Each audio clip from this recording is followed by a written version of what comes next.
Big Sills! One day away from the 2023 NFL Draft. And it is building with anticipation for sure. Many teams are going to get the opportunity to draft impact players. I don't think there's a ton of them in this draft. I think you're in a position that maybe 15 great prospects are in this draft. And I would say the best player in the draft is Bijan Robinson. By the way, the conversation is picking up a lot of steam for Philadelphia in number 5. It's picking up a ton of steam. Even Jimmy Johnson, who was on yesterday, said that it would make the Eagles electric. By the way, the next 2 days, we got Merrill Reese on at 5:30 today. And didn't you know what Big Sill started thinking? Who was the last Eagle running back drafted in the first round? Who was the last running back that the Philadelphia Eagles drafted in the first round? Do you guys know? Steve. Keith Byers. Do you guys know what pick he was? What pick? What pick was Keith Byers in 1986 in the first round for the Eagles? Do you guys know? Think about this. Talk about irony. JM. That's right. Keith Byers is the last running back that the Philadelphia Eagles drafted in the first round, and it just so happens he was the 10th pick in the draft. And the Eagles are sitting at 10 with the ability to potentially draft another guy. Give me a letter grade on what you thought Keith Byers' career was in Philly. A letter grade. What do you think Keith Byers was as a player out of Ohio State? What kind of football player? How good do you think Byers was? B? A C player? I think a B plus too. Keith was a hell of a football player. Him and Keith Jackson and Randall. Dude, that guy was like an all-around back. You bet. He could block, right, Jason? Catch footballs out of the backfield, running between the tackles. He was a big back. Keith Byers was a hell of a football player. You know, C plus, dude. C plus. C plus is Miles Sanders. That's a C plus player. Are you trying to suggest to me you think Miles Sanders is a better running back than Keith Byers? I don't think so. Okay? I don't think so.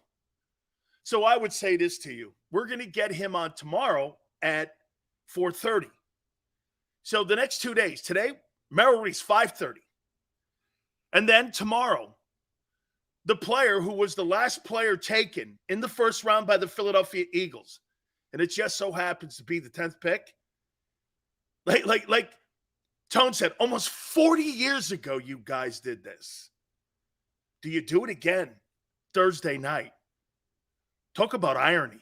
So we thought we'd get Byers on, and Keith is so gracious to give us the interview tomorrow. He will jump on with us tomorrow, draft day, with the Eagles with the 10th pick. What do they do? Okay, working on Westbrook still, my friends. He's swamped as well. It's draft week. Got to move people around. All good, JM. Working on everybody. Okay, working on everybody. We got you here. We got you covered here. All right. How about that love, though, man? The Bijan love is killing it right now. Big Sills, Bijan. I saw somebody say this. All the sports talk hosts in Philadelphia are going and telling everybody how stupid I am for kind of pushing this narrative about Bijan Robinson to the Eagles. And now it's starting to look like it could be real. How about that for you? That's what I'm talking about. I'm talking about putting a guy in a position to help this football team win. And by the way, let me say this to you. The Eagles at 10 have an impact pick. Pick an impact player at 10 or pick an impact player. Make it an impact move. This is a position you're not going to be in the near future. You're not. This is going to be a situation where you get an opportunity at an impact guy. Through 7 years with Philly, Keith Byers gave the Eagles 6,200 total yards from scrimmage and 30 touchdowns, an average 5.5 yards per touch when he was a Philadelphia Eagle. So every time you gave the ball to, hey, how about this? Every time Keith Byers had the ball, every 2 times he got you a first down. Gee, that wouldn't help Jalen. Probably not, right, Tone? A guy averaging 5.5 yards per touch as a member of the Eagles. No, every 2 times he touches it, you get a first down. You're right. That probably doesn't help the team win a football game. Oh, come on, man.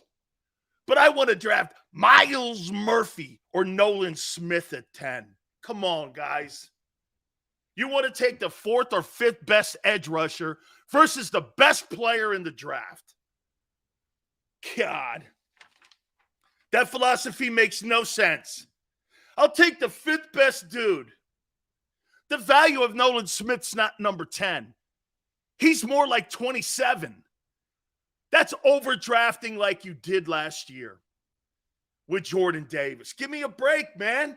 The key to this whole thing with limited picks is you're trying to get an impact guy with limited picks. You've got some of the lowest numbers of picks going into Thursday night as of today. You want to expand that. By the way, our last mock draft, mock number 4, final one as we go into Thursday. We'll keep it and see. And by the way, I've shaken it up a lot. I've talked to GMs. I talked to Frank Reich, by the way. I got to tell you, man. I got to tell you. They're pretty sold on one guy. I know who they're going to take. And maybe I kind of buried the lead a little here. But for me, okay, we're going to get Frank on next week, the head coach of the Carolina Panthers. And he'll be on with us. I think that'll make it number 5 that Frank's been on the program. So we're going to do that mock number 4 here in a minute. But here are the 5 players as we get into the topics that I would love to see the Eagles select out of this draft. Now, look, I think Will Anderson's a pipe dream. I just think he's a pipe dream. Arizona's not moving off that guy. Come on, man. He's Cornelius Bennett. Would you move off of Cornelius Bennett if you knew you could draft him at number 3? Would you really move off of Cornelius Bennett? Biscuit was a 7-time Pro Bowler, 5-time conference champion. Would you move off Cornelius Bennett? I can't think you would. I can't think you would, dude. He's a great football player. I'm not moving off of Will Anderson unless you give me a treasure trove of first-round draft choices if you're Arizona. Okay? I'm not doing it. He's an edge rusher, and that's a premium position. Here are the 5 guys I would love to see the Eagles land on in this draft. Here is the Big Sill sandbox of 5 players. If you get one of these guys, in my opinion, their skill set, their ranking, their athleticism, the need of the team, I took all that into consideration with these 5 guys. And here are the 5 players. Number 1, Jalen Carter, defensive tackle. He is a disruptive force. And in my opinion, in the years I've been doing broadcasting for nearly 35 years, it's the only time I've ever compared him to this guy. It's the only time. He's this guy. If you knew you could draft Jerome Brown at 10, like you did at 9, when JB came out of Miami, would you do it again? Would you draft the talent of Jerome Brown? Would you? Knowing the kind of player he was on that football team. And by the way, that guy's number hangs at Lincoln Financial. This guy's number hangs at Lincoln Financial. That's who Jalen Carter is to me. Number 2, could you imagine if the Eagles have an opportunity to pick between Bijan Robinson and Jalen Carter at 10? Whew. What an absolute incredible moment it would be for Howie to be able to pick from 2 impact guys. I think Carter's an impact guy too. I think the 2 impact guys, there's one other one I'll talk about here in a minute, but I think the 2 impact players in this draft are Jalen Carter and Will Anderson. Those are the 2, okay? Those are the 2 players that I think are the best-looking defensive impact players. Number 3, Tyree Wilson, edge rusher, Texas Tech. The more you watch him, the more you fall in love with him. Quick, gets up the field, has great hand placement, understands second move, which is important in a young pass rusher. You understand something. When you're an elite pass rusher in college, you don't really have to develop a second move. Why? Traditionally, most of the guys that you play against suck and will never play in the league. So you don't have to play against guys that are experienced and great and know how to move their feet, slide their feet, and are what? Patient in the O-line. Do you know the number one thing that I think it takes to be a great O-lineman?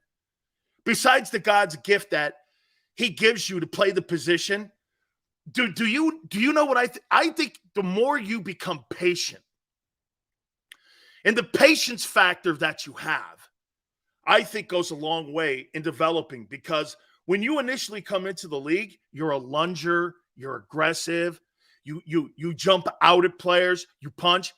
The really great ones are so, like Don Mosbar, Bruce Matthews, Mike Munchak. Those guys were all patient, strong, gifted, athletic, slid their feet well, got up on second levels, scooped and slipped. Man, and I think it takes longer to develop those guys than it does a defensive tackle. You've got to have tremendous feet. And I've always said this too. I think you've got to have better feet inside more than you do almost outside. Why? Because there's more traffic inside. Jason Kelsey's got great feet, and he understands points, and he understands getting into the perimeter. He understands all that. He's really good at angles. And that's what makes him, his technique, his sliding of his feet, his understanding of the position. The guy's a savant at center, and he's gifted. He's a great football player. Number 4, I got Paris Johnson. These are guys I wouldn't mind if the Eagles got. Okay? Wouldn't mind it. I think Paris Johnson comes from a great school. I think he comes from a school that produces O-linemen. I think he comes from a school that utilizes the O-linemen. They're very athletic at Ohio State. And there's been a bunch of guys that have come into the National Football League and had really good careers that have come out of that program that they have developed in the offensive line. They do a really nice job. You know why Ohio State Do you know why Ohio State dominates the Big Ten? Because they recruit like they're an SEC school. Don't you notice 2 things that separates Ohio State from every other school in the Big Ten and reminds you of the Southeastern Conference? They recruit in the trenches. The Joey and Nick Bozas, the Chase Youngs, all the kind of players that have played in the offensive defensive lines. They go out and they recruit like they're a Southeastern Conference. They recruit like they're Clemson. Clemson's ACC. But they recruit like they're Clemson, Bama, and Georgia and LSU. That's how they recruit, and why Ohio State is head and heels above every other program in the Big Ten, because they act like an SEC team. When schools like USC are looking for skilled players, Ohio State's looking for what the Eagles do. They recruit in the lines. It isn't funny. Ohio State operates like the Philadelphia Eagles. Okay? They operate like the Eagles. They're going to build their team from the trenches. That's why they kill Michigan traditionally every year. That's why nobody comes near them. I think that's one of the reasons that Penn State has kind of fallen off a bit, is because they used to have dominant offensive linemen. And they don't have those guys in those lines like they used to back in the day. Okay, so Greasy, Kevin Gogan, I believe, in my opinion, if I'm not mistaken, I think Kevin Gogan went to the University of Washington. Okay, Goes was a friend of mine. I think he's a Washington Husky, if I'm not mistaken. Okay. Nick Mangold was a hell of a center. Greg, he was a hell of a center for the New York Jets. Played a long time, was really good in the trenches there. He played with DeBrickashaw Ferguson. They had a really nice offensive line with DeBrickashaw Ferguson and Nick Mangold in there, and they did some really good stuff in there with those two guys. They were centerpieces for a long time, and I think that was during the Rex Ryan era when they had DeBrickashaw Ferguson and Nick Mangold. Those guys were good, man. Had some good players in there. He was a good football player. And here's the fifth guy, and I'll tell you why I'm putting him here. Broderick Jones, offensive tackle, Georgia. So here are the five: Jalen Carter, Bijan Robinson, Tyree Wilson, Paris Johnson, Broderick Jones. One of these guys I'd love to see on the Eagles. Okay, I would. And why would I say Broderick Jones? After you get outside of the top two guys, Paris Johnson and Skrzynovsky, the rest of them are 87.5 rating. It doesn't really matter who they are. It doesn't matter. It has no bearing. Osiris Torrance, all those, they're all the same. They've all got the same skill set that Bledsoe and everybody has ranked. And many general managers, they're all in the same sandbox. It doesn't matter. Kid from Tennessee, you could take any one of those guys and be okay and put him at guard. Okay? Why Jones? Because he played at Georgia. And he played on a big-time program that was in big-time games. That's why. Or, hey, if you want to go somewhere else, okay. I think he gets the best coaching. I'm going with the best college coaching, the best schedule, winning, athleticism, size, need. So that's why I took him. That's why I took him. I took Broderick Jones because of all those other intangibles that we like to talk about. Played in a big-time program, one of the top recruited kids in high school going into college, one of the top offensive linemen being recruited going into the NFL combines and then going into the draft for tomorrow night. Played against really high-powered teams, played against really great football players that are going to be drafted high in the NFL come tomorrow night. Got the best coaching in the country at Georgia, and is that the best program in the country? I don't know. Unless you can find something better. By the way, the guy Skrzynovsky played on a one-win team. Okay? I'm looking at all the intangibles. Okay? Tones, like you said, they are all evaluated very closely. At that point, you have to find the nuanced differences that separate them. That's right. Winning, coaching, type of teammate, how good you played against other SEC teams. Watch this. Who would you rather take? Would you rather take a Big Ten offensive tackle or a Southeastern Conference tackle if they're ranked the same? Who would you take? The Big Ten guy or the SEC guy that plays against monster competition week in and week out?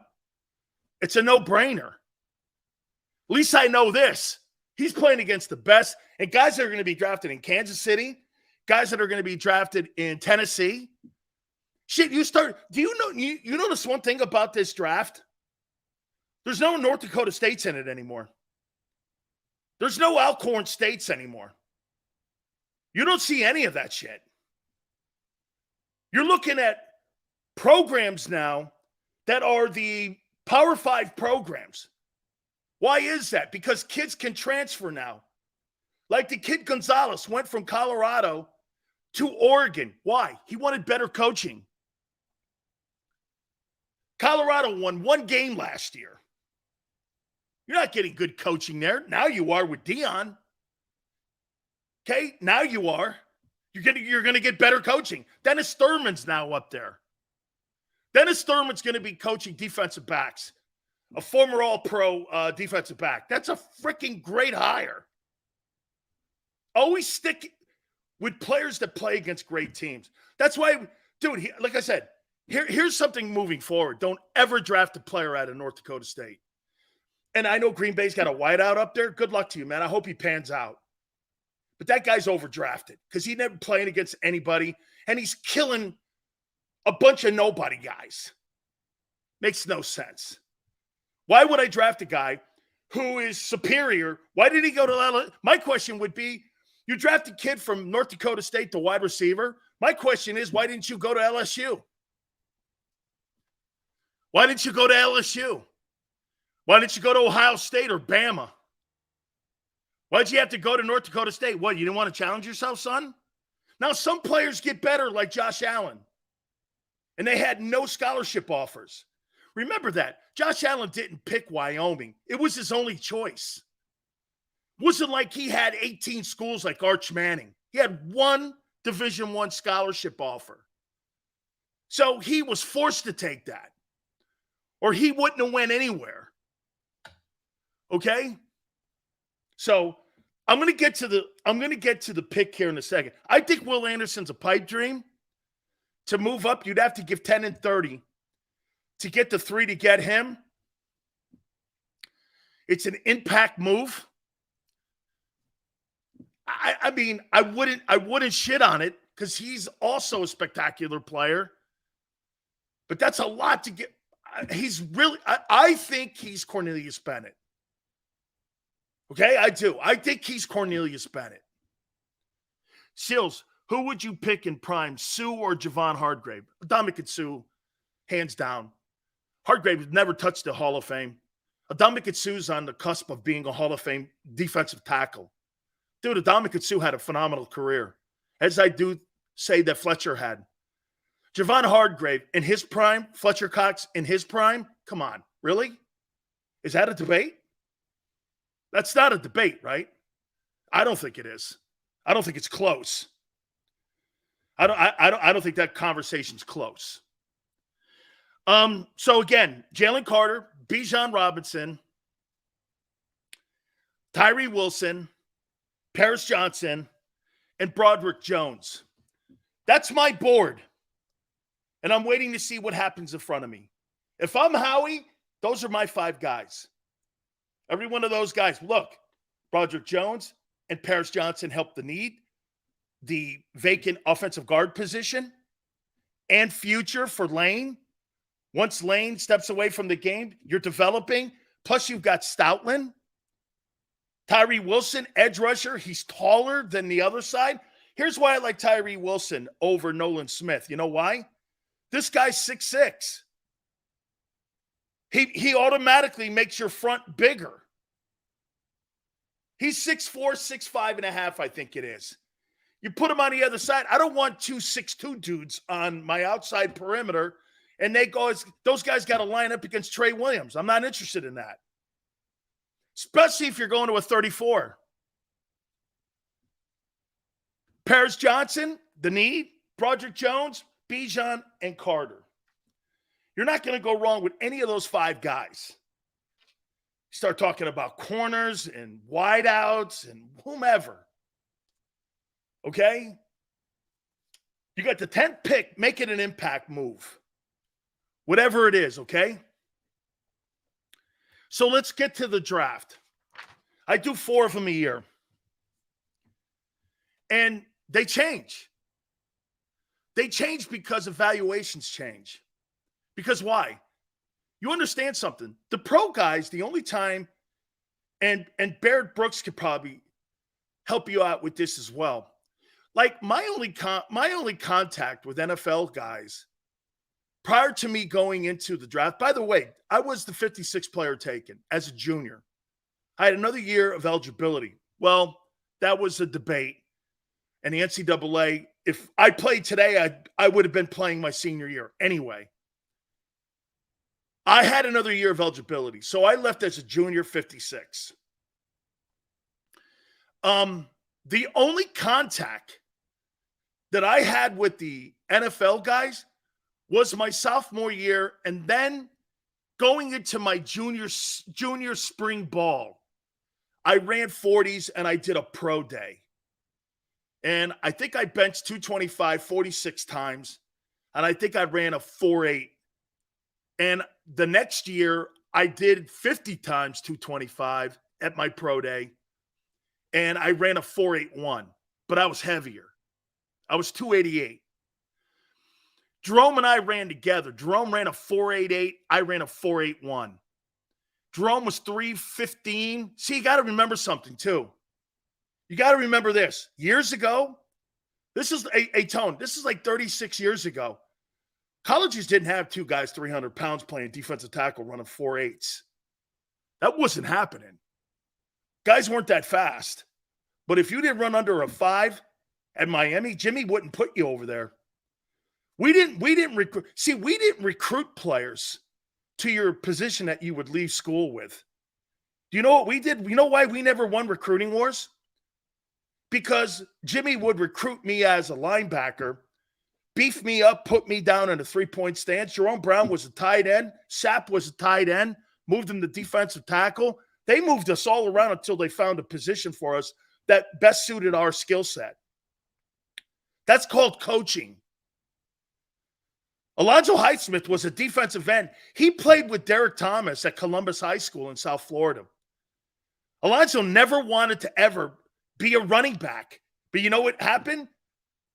Howard Schnellenberger moved him to fullback. He became a dual threat type player, and he was the third player taken by the Houston Oilers. So what was in the best interest of Alonzo Highsmith? Being a number 8 defensive end or the third player taken in the draft? Okay? That's how we did things at Miami. We never won recruiting wars. Russell Maryland was the number 1 overall player taken. You know how many college offers he got? 2. Toledo and Miami. We didn't do all that shit they do today with rivals. We didn't believe in that. We were looking for football players. Jimmy was looking for football players. And sometimes he would look at a guy and go, he doesn't have a lot of scholarship offers. Why? Because no one's recruiting him. No one has the vision to see the true position for the kid. That's why that guy was a great talent evaluator. We'll move him to offensive guard. Or we'll move him to linebacker. I mean, when Ray Lewis came into Miami, there was thoughts of playing him at fullback because he played it in high school. Everyone went, no, that guy's a linebacker. You know, Ray Lewis wasn't even in the program his freshman year at Miami because no one recruited him. He had 3 college scholarship offers, did Ray Lewis. Gave him, somebody bowed out. Miami gave him the last one. Ray wasn't even in the program his freshman year. Miami gave him a scholarship. Rest is history. Okay? Rest is history. You're looking for football players. You're not looking for names on the back of the jersey. Don't ever be snowed by the name on the back of the jersey when you're talking about drafting, because that's where you get lost. You got to look at ability, who they play against, their skill set, how hard they work. Are they getting better too from year one when they got into the college? Like here's a great example of somebody that really kind of shot up and was a late bloomer. Dak Prescott was a late bloomer. What was Dak, a 4th or 5th rounder out of Mississippi State? But Dak had started winning games with the Bulldogs. I think the Bulldogs under Dan Mullen got the first ranking at one time when he was there. And from his freshman year until the time he left Mississippi State, Dak was getting better. You saw him getting better. And Dak has been completely underdrafted. Whatever you think of Dak Prescott, he's underdrafted. Jalen Hurts is underdrafted. That's a good thing in a way. Joe Montana was underdrafted. Russell Wilson was underdrafted. Those stories are the ones that you look for, and you're going, shit. You drafted Joe Montana, and Brady is the ultimate face of underdrafting. Okay? So let's go through the list of my final mock draft as we get ready for tomorrow night's NFL draft. By the way, I got some surprises in this thing, and I think you're going to be surprised. At number 1, I got Bryce Young going to the Carolina Panthers. I don't believe shit about Will Levis. I don't believe that to save my life. Okay? Do I think that Frank is pausing in a way because of the size of Bryce? Maybe a tad. But today's NFL is a lot different than the Jim Kelly NFL. You can't hit these guys. The league doesn't want Case Keenum versus Nick Foles in an NFC championship game. They want the faces of the franchise in those marquee ball games for a reason. So they protect and overprotect that position more. That's why Bryce Young, in my opinion, is what Carolina needs. He's smart. He knows where to go with the ball. And what Frank is going to do for him, Bryce Young, he's going to do the same thing that he's done with every quarterback, from Carson Wentz to Phillip Rivers to Jim Kelly to whomever he's worked with. He is going to put a customized offense to fit Bryce Young's skill set. He's the best quarterback in the draft, talent-wise. Okay? Don't let Tom Brady's body fool you, because it fooled you, didn't it? When you saw Tom Brady's body at the draft and you saw his 40, it fooled you, didn't it? It fooled you. Horrible-looking body, couldn't run, had no redeeming qualities about a physical athlete at all. How does that turn out to be the greatest football player of all time? Listen to what I just said. That Tom Brady picture that he posted. Flabby, no chest, ran a 5'9" 40, had no athleticism. He didn't run a 4.4 like Justin Fields. He doesn't have the athleticism of Anthony Richardson. He goes on to become the greatest football player in the history of the National Football League. Sometimes you got to look through the fat. Patriots missed him 5 times.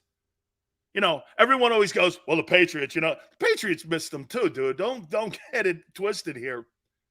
Patriots Bill Belichick got lucky. The only reason that I'll kind of pause at saying luck, he did draft Jacoby Brissett.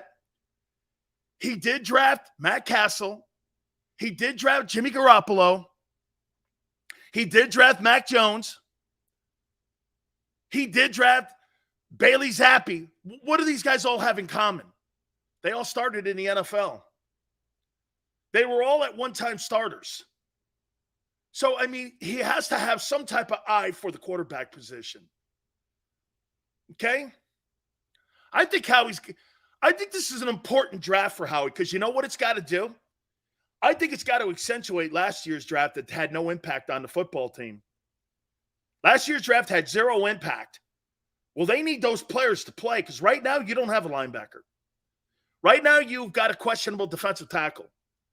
Now, you know what's crazy? People will go, you flip-flopped.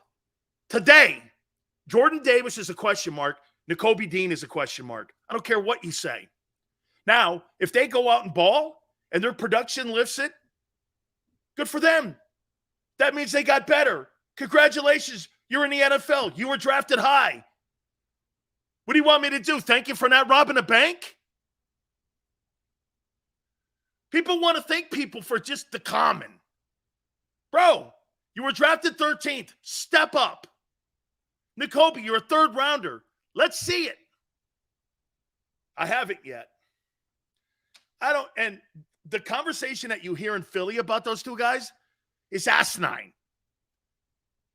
You're praying for him, hoping for him, talking potential. All shit that hasn't happened yet. Okay?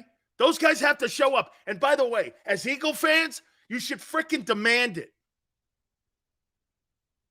Dude, you're not in love with those guys. You're in love with the Philadelphia Eagles.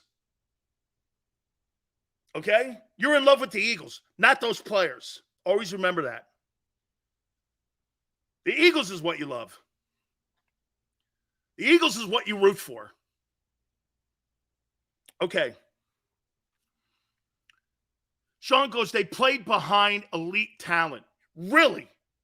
So you think Nakobe Dean played behind an elite Kaiser White, and you think Kaiser White is elite talent?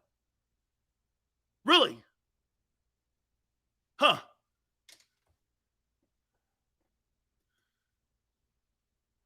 Huh? Give me a break. Move on from that asinine comment. I got Bryce Young, Carolina going 1. Number 2.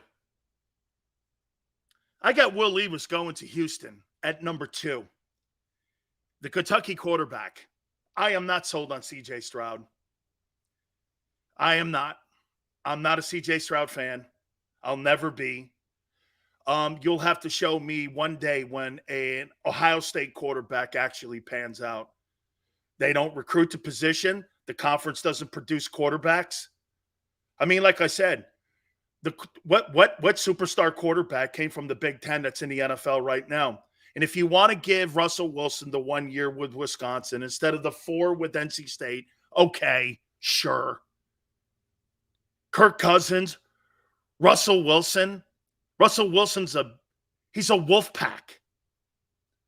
Okay? You think that conference truly produces great quarterbacks. That school never does. C.J. Stroud is Cardell Jones. He's Cardell Jones. Number 3, you will have to, excuse me here, but you're in the land of lies right now, and I don't know what is being thrown around out there. But if Arizona could F this up because why? Michael Bidwell owns the team. Okay? Michael Bidwell owns the team. You easily could screw this pick up, but hopefully common sense will land in the right direction here for this team that needs some good news. You're being accused of sexual harassment, an unhealthy work environment. Every player wants to get the hell out of there. Nobody wants to be around it. And you got a head coach who's still crying about the fact that the Philadelphia Eagle fans shit on him last year when he was the defensive coordinator. I don't know, guy. Maybe you want to grow up a little bit too and act like a head coach. So I'm saying Will Anderson kind of settles that. And you bring in an elite football player. And I would say this to you. He's probably the best defensive football player that you've drafted in quite some time. If you get Will Anderson, Alabama, edge rusher. Indianapolis, I think, is going to take. I debated. I really did. I debated. But I think they're going to take Anthony Richardson. And Anthony Richardson, to me, I think he fits. I think he fits the. I think he fits exactly what Shane Steichen wants to implement there. Plus, you have a running game with Jonathan Taylor. And I think he wants to put the Eagle offense in Indianapolis. And I think Richardson goes to the Colts at number 4, the Florida Gator. I think he's overdrafted. And I think there's a high probability he could be a bust. But there's that outside shot that Irsay maybe lands on something here. He struck out. You know who the best quarterback they've had in the building since Andrew Luck has been? Phillip Rivers. He's been the best quarterback because Phillip Rivers took you the furthest. Rivers put Buffalo on its ear in that playoff game. He almost got him. So I think they put Richardson here because it fits kind of what Shane wants to do in Indianapolis. Number 5, Seattle. I got Tyree Wilson here. And pressure, containment, defense are all the hallmarks of Pete Carroll. Pete Carroll likes pressure on the quarterback, and he likes it with his front 7. Okay? He loves to do it with his front 7. So to me, Tyree Wilson makes sense here. Does a quarterback maybe make sense here with Stroud still on the board? I don't have Stroud highly rated. I just don't. I don't see it. Oh, I'm suggesting he'll probably go in the top 10, but I don't see it. I've never seen it. I saw him struggling against Indiana.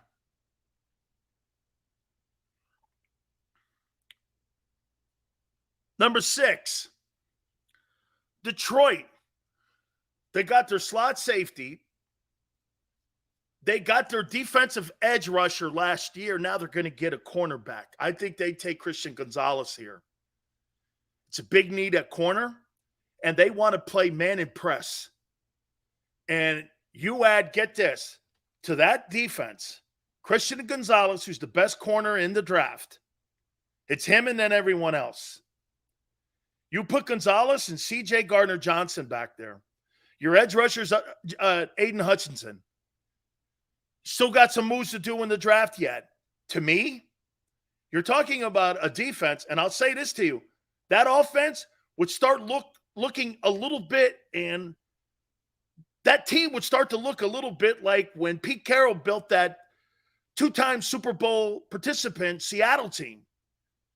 You have something in Detroit working here pretty good here. Okay? You got something working here pretty good. So I see them taking Christian Gonzalez, Detroit, at number 6. The Raiders, you never know what they're going to do because they don't really supply themselves with the Bledsoe list, and they're always all over the place in the draft. But I'll tell you something that the Raiders have not gotten right since Jack Del Rio was the head coach. They can't get people on the ground in the secondary. They cannot tackle in the secondary. They cannot tackle. They have not had DBs in Oakland / Los Angeles / Las Vegas for decades. They've got to get people on the ground, man. And when you're in the AFC West, what's the 2 things you need, man? You need edge rushers and you need corners because you've got the best quarterback division in all of football in the AFC West. Okay? You got the best division in football. And you've got to deal with that. So you got to deal with edge rushers and corners. You got to get lockdowns here, man. So I say they take Devon Witherspoon, Illinois cornerback, second best player, one of my favorite players in this draft. At number 8, I believe the Atlanta Falcons select Jalen Carter and keep him home in Atlanta. I think they're going to run with that kid Desmond Ridder. I think they're going to run with him. And Jalen Carter, they need to stop people on that side of the ball. He played his football in Atlanta or in Georgia. He's home. They probably had a ton of time being around him. I think Jalen Carter goes to the Atlanta Falcons at number 8. and stays home and plays in the state of Georgia. At number 9, look, if you notice one thing about my picks, they all make sense. Bryce Young's the best quarterback. Carolina, Frank Reich. Will Levis, Houston needs a quarterback. Davis Mills is not cutting it. Will Anderson's the best defensive player. They need an edge rusher. They have a quarterback. Anthony Richardson to Indianapolis. Shane Steichen, Jalen Hurts, same offense. Tyree Wilson, pressure. Pete Carroll, defensive-minded coach. Christian Gonzalez, Detroit, they need corner help. Big time. It's the biggest need on the team. Depending on what you think of golf. The Raiders have to get people on the ground. You're in the AFC West. You need corners or edge. And I don't think there's an edge rusher there. I think the better player's a corner there. Witherspoon is better than any other edge rusher after Tyree Wilson. If Tyree Wilson was there, I would say the Raiders would take him. Okay? But I don't believe he's going to be there. I got Carter going to Atlanta. Number 9, Chicago's got to protect and do everything they can for Justin Fields right now. Putting a guy on defense. I mean, if they draft somebody on defense, the Bears, it'll just show you how incompetent that organization is and how they don't understand the draft. They don't understand free agency. You let Roquan Smith go, and yet you still pay over $130 million in linebackers when you had one of the top 2 inside guys in the entire game and he's young. How does that make sense? So you changed one player who's elite for 2 mediocre dudes. Okay? Really? And you overpaid both guys. It just doesn't make sense. It complete. Then you let go of Hakeem Hicks. You let him go to Tampa. It just doesn't make sense. So you're going to turn around and draft a guy on defense on that side of the ball? Why? You need to help your quarterback. And don't build from the outside. Watch this. I bet you anything the Bears will consider drafting a wide receiver there at 9. It'll show you how incompetent they are. They need O-line help, man. Their pass protection was terrible last year. The kid almost got killed. How many times did you watch a game, Tone, right? And you saw Justin Fields getting annihilated in the game? How many times did you watch him get annihilated?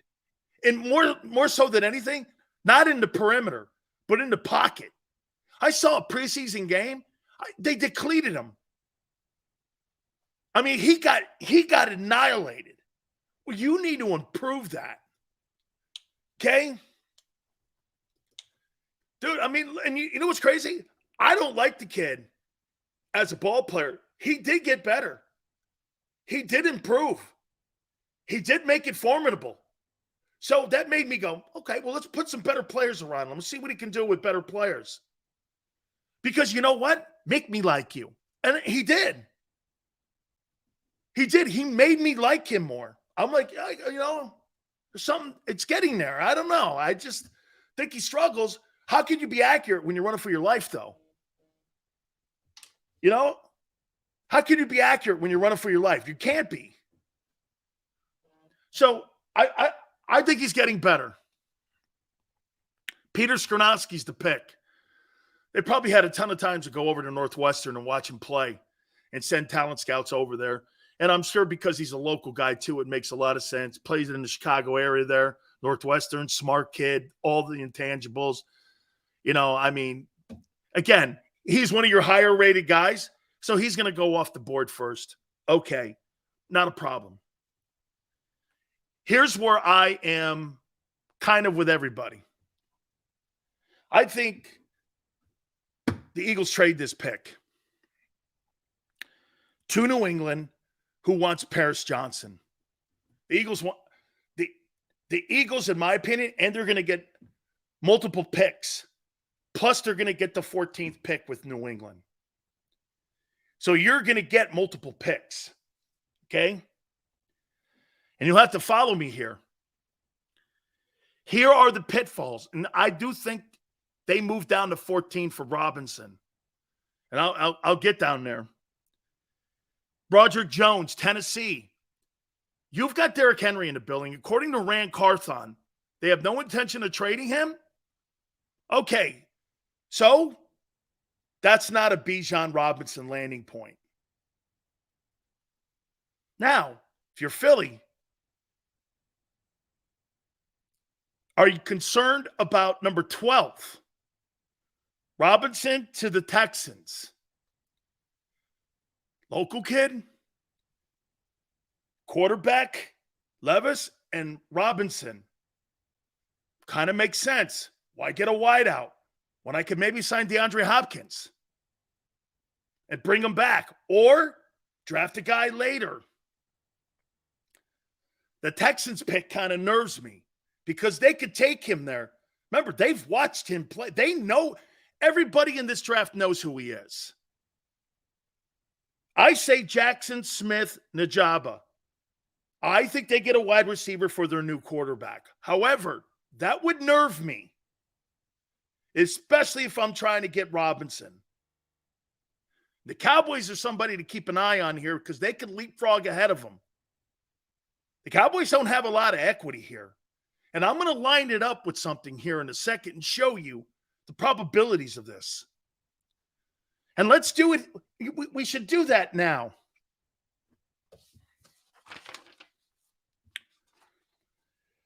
The teams with the most draft picks for Howie to do deals with: Green Bay, Houston, Las Vegas. All three have 12. So if you're Houston, you have 12 draft choices, and you have the second and the 12th pick, and you have 12 draft choices.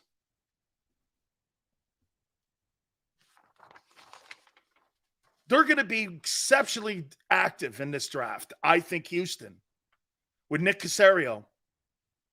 Nick Caserio is going to be very active. He's got 12 picks, 2 picks in the first round. You're taking a quarterback. Do you take a quarterback or the running back there? See, that Texans, it kind of nerves me. So if you're Howie, you're at 10. Do you move down to 11? Now, would Tennessee move up? Why? To get the guy they could get at 11, knowing full well you want Robinson? See, the Texans are the ones that nerve me. Green Bay at 13 doesn't. They got Aaron Jones. And then there's Philly at 14. The Texans are the problem here in this move with New England. New England currently has the 14th pick. New England has 11 picks to offer up. Think about that. So they've got the 14th pick and 11 picks. They could do some damage in this draft. And they could move up. They could move back further down to get another multiple first-round pick. The Texans are the problem because do they go wide out? Or do they go a local kid? Okay? Now, if the Texans do this, say you really are where Big Sills is with these quarterbacks and you don't think shit of them after Bryce Young. Do you take Will Anderson at 2? And then Bijan Robinson at 12? Or do you move up to 10 to take him? I could see the Texans taking him because he's a local guy and it's goodwill after the whole Deshaun Watson mess. And get this, that Florida Gator kid. Can you imagine that running back they got? The Florida Gator guy that we saw play against the Eagles. You put him in the same backfield. And you got Anderson on the other side. Okay? Marshall says Texans won't take a running back. You forgot about Pierce Hills. I didn't forget about him. I didn't forget about him. Right now, they don't. Yeah, but Marshall, what's a low turnover play right now? Turning around and handing it to your running back. What better way to take high percentage turnovers that the Texans struggled with last year than having them have to throw the ball down the field when you could create a running game and you can also go into free agency and get some wide receivers or wide receivers in the latter rounds. It's not the greatest wide receiver draft, but at the end of the day here, what helps them more? Okay? I don't believe that quarterbacks in this draft are that good. I just do not think it, and I don't see it. How many people fell in love with Zach Wilson and Brandon Weeden and all these other guys, Josh Rosens, and I mean, Sam Darnolds? They're all dogs. They were dogs in college. I mean, really, Will Levis, you see anything spectacular about that guy? I so do not. Bryce Young, spectacular. Anthony Richardson is not spectacular. Shit, the kid at Tennessee is more spectacular. That Hendon Hooker kid, to me, honestly, Hendon Hooker looks like a better quarterback to me than does Anthony Richardson. I don't know. He just looks like a better ball player. Texans should take Anderson at 2. QBs will fall. I just don't think they're good. So again, I think the Texans are somebody to worry about in there. I got Zay Flowers going to Green Bay. You got to have to do everything in your power to do what? You got to make Jordan Love work. And you got to bring as many wide receivers as you possibly can. Do you know this will be the first wide receiver that the Green Bay Packers will draft in the first round in 38 years? 38 years. Why is that? Well, for 30 years, you had 2 quarterbacks in the building. You had Brett Favre and Aaron Rodgers. 30 years, and you won 2 Super Bowls. I don't know. Seems to be a little underachieving. That whole situation in Green Bay was underachieving. Completely underachieving. I don't care what they say. You had 5 Super Bowls between Steve Young and Joe Montana. That's achieving. 2 Hall of Fame quarterbacks? 2 quarterbacks that won Super Bowls? I'll take that. I'll take that duo over the Favre and Rodgers duo any day. Any day. Am I wrong? Okay.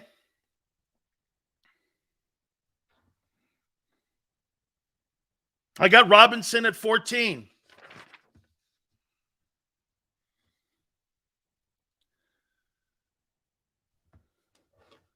Let me double check that, Weapon.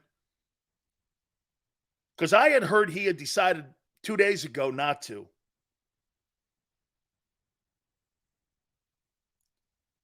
Is Zay Flowers going into the NFL draft?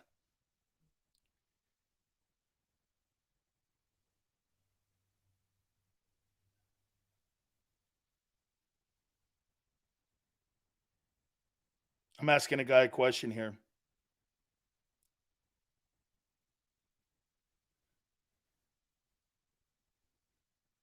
I'm getting different stories here. Is that true? Is that I want to know if that's true? We'll address that. A Weapon. Wait, because I'm getting different people are saying that he's going into the draft.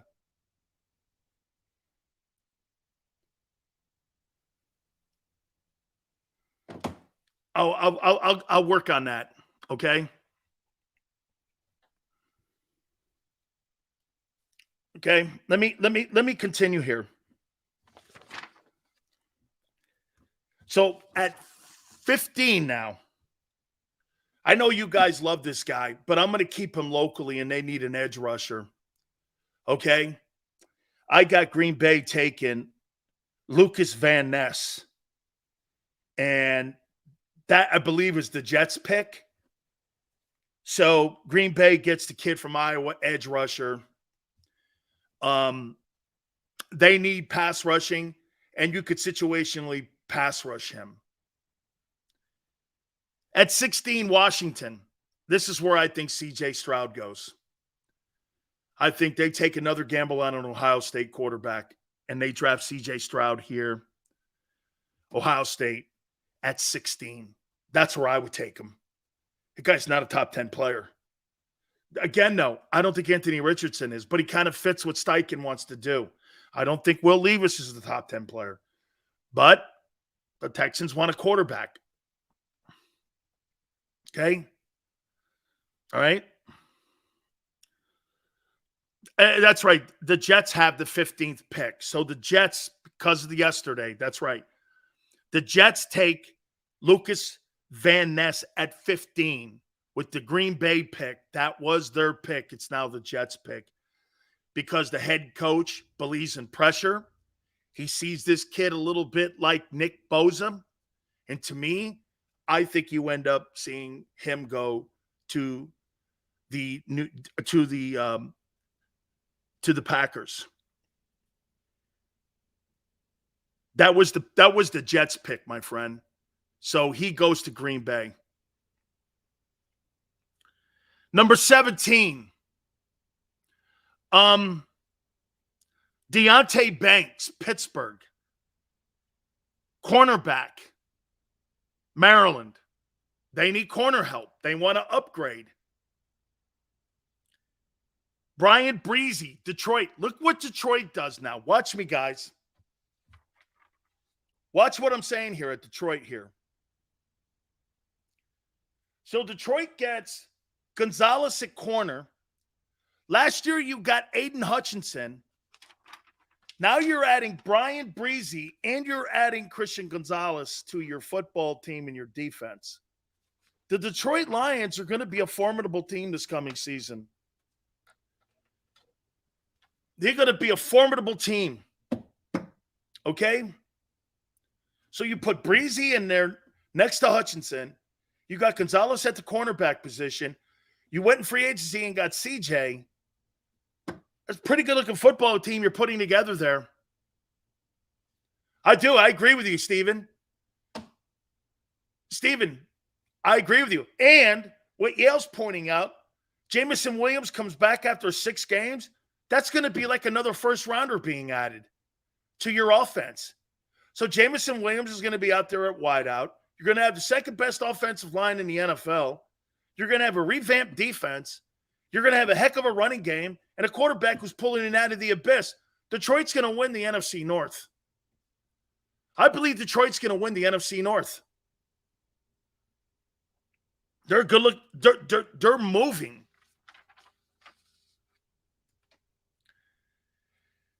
I think the Buccaneers at number 19, I think they go with an offensive lineman. I think they go with a local kid, Osiris Torrance, the kid from Florida. And again, doesn't really matter. He's in the sandbox with the rest of these dudes. Okay? He's in the sandbox. Now you're going to be shocked. Okay? Now you're going to be shocked. At number 20, Seattle has the pick. I got Hendon Hooker going here. I think they're going to draft Hendon Hooker. And they're going to take him at 20. Total project. I think he's better than Anthony Richardson. I think he's better. Every time you watch him and you put the tape on, I think he's a good football player. I think he's a leader. I see a lot of Jalen Hurts in him.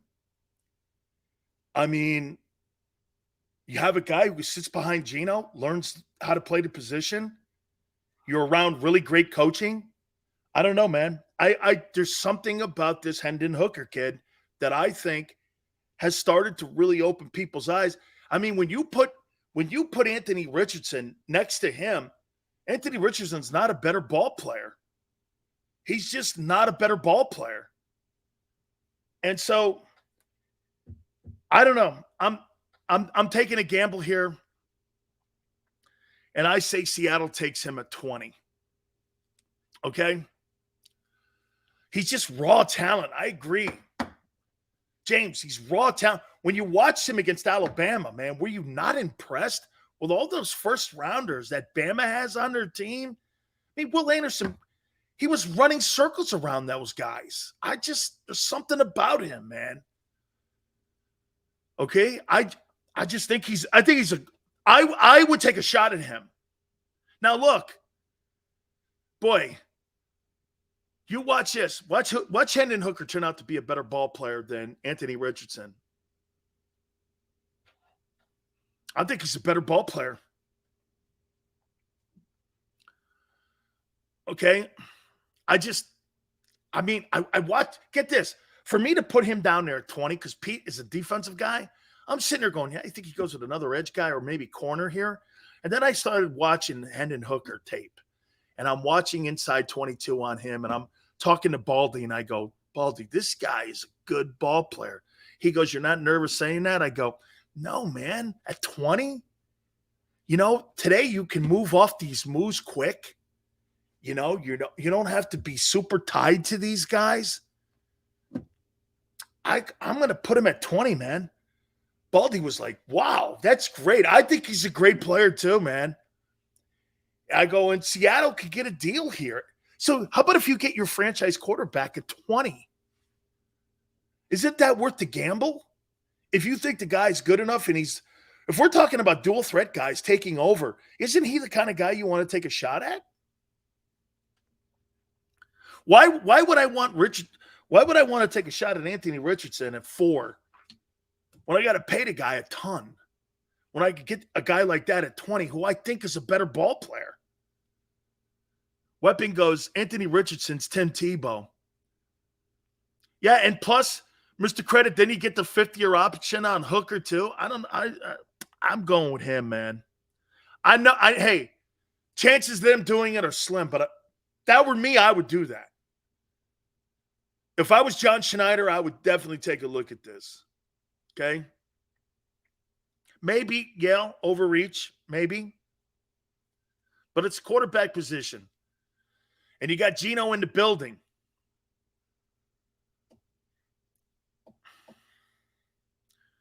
JM goes, Hooker is Tyrod Taylor at best. Well, Tyrod Taylor's got a Pro Bowl under his belt. Does that make him bad? I think Tyrod Taylor had a Pro Bowl. So you're telling me that Hendon Hooker could be a Pro Bowl football player? Is that what you're saying? Let me double check that. Tyrod Taylor.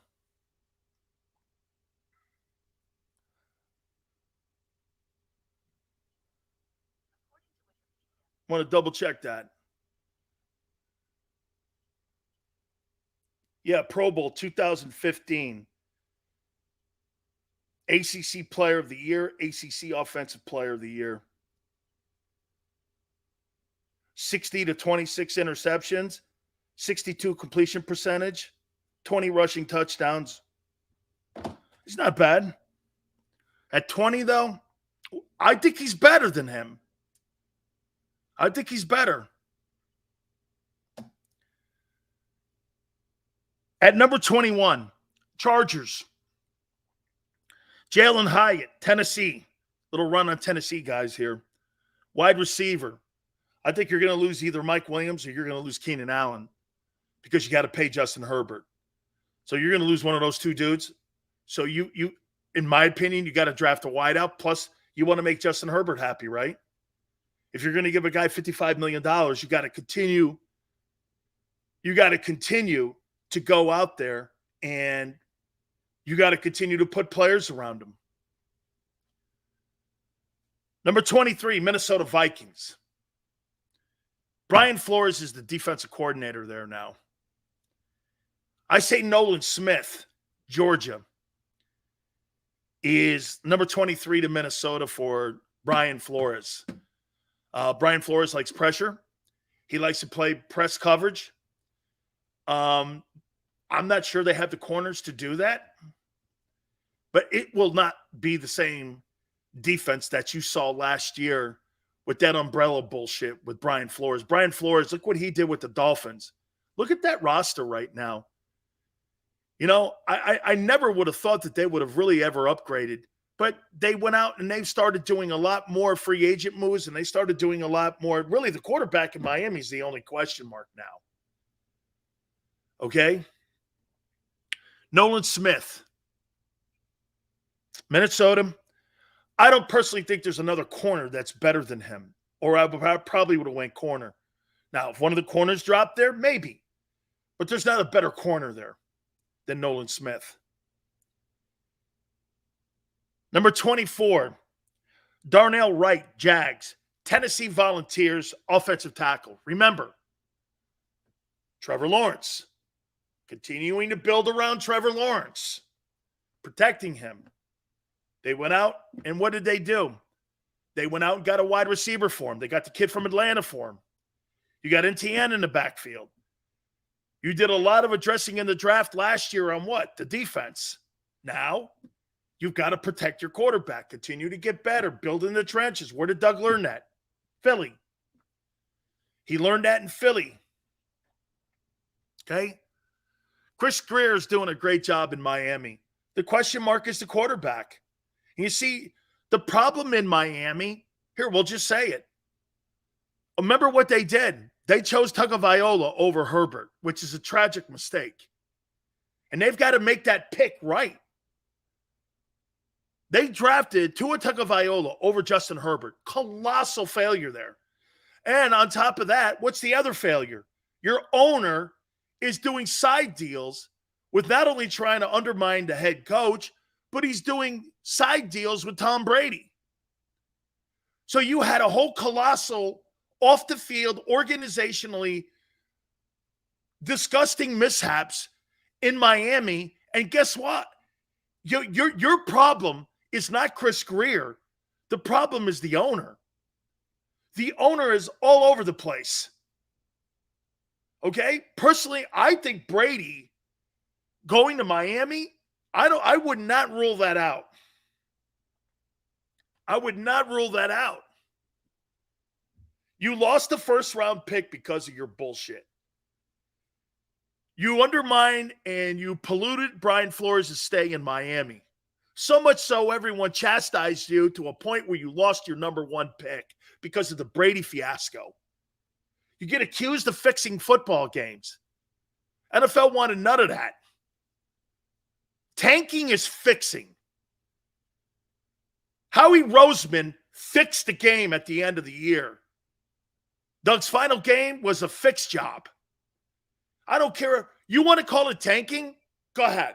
To me, it's fixing a game. When you don't put your best football players on a football field to win a game, whether you're 13-3 or 3-13, you're fixing a freaking football game. You're fixing it so that you can get a better draft position because that's what you do. That's fixing a ball game.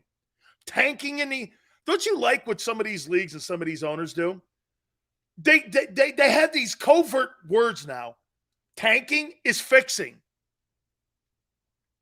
Tanking is fixing. Okay, Howie wanted a better pick? Great. That's code for fixing. Any way you look at it. You take your best players off the field, you don't play them, and you put stiffs in there, and you lose the game? I don't know. Nate Sudfeld. I wanted to see what he could do. No, you didn't. You didn't want to win the game. Nate Sudfeld over Jalen Hurts. Think about that. Howie wanted to see what he had in Nate Sudfeld over Jalen Hurts. Remember that? How sold was Howie on Jalen? It's either one or the other. Either he really was or he was tanking the game. Which one do you want to go with? Which one do you want to go with? Fixing the game or he wasn't sold on Jalen? You know, we got to see what we got here. Nate Sudfeld. Who's Nate Sudfeld? Is that the kid that played at Stanford? Was a total tank. Nate Sudfeld. He was a Stanford guy, right? Nate Sudfeld. How funny. Guy's a bum. Good trick by Howie. Tanking. Intentionally losing a game. All right. However you want to swallow that. Okay. He played at Purdue. Nate did? Oh, maybe so. That guy beat Ohio State, maybe, right? Nate Sudfeld. I want to see what I had from the Purdue guy. Oh, my God. This is classic.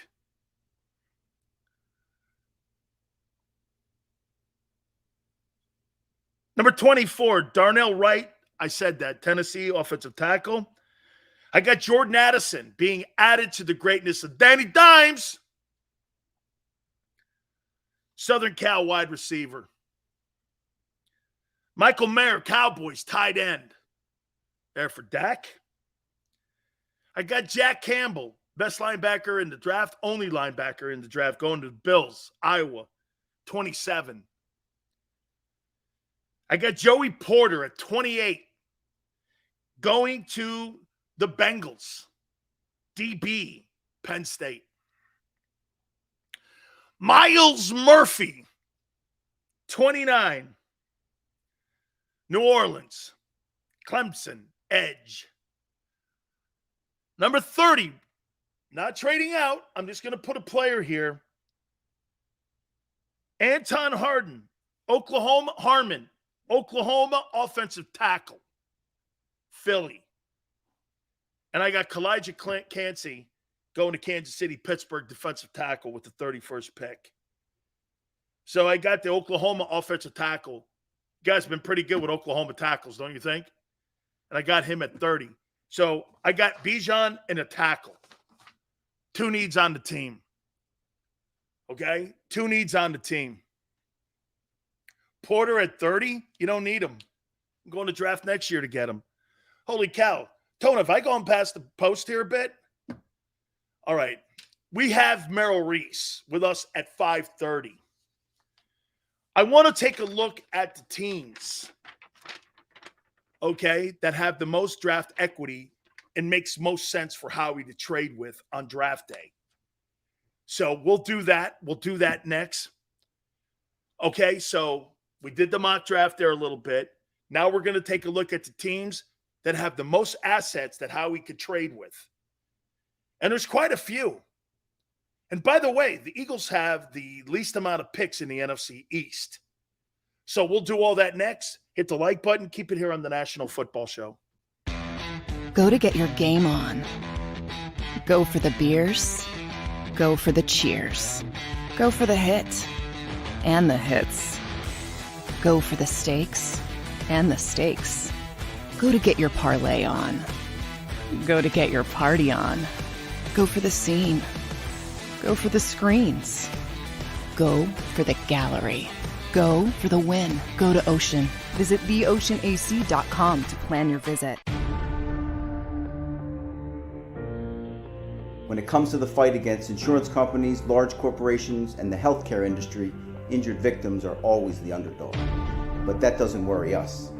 At Messa & Associates, we're an injury law firm from Philadelphia, and we come to fight. Our clients know that they've got representation with a chip on its shoulder, and it's the same chip that makes Philly the toughest city in the country. Call 215-568-3500 or visit us online at messalaw.com. Messa & Associates, the toughest injury firm in Philadelphia. Heading down the shore, have a ball once more. Here, imaginations run wild and time stands still. Because here, you can find the best of the Jersey Shore, all on one 5-mile island. So leave the old you behind and get lost in the woods. Wild, wild, wild wood days.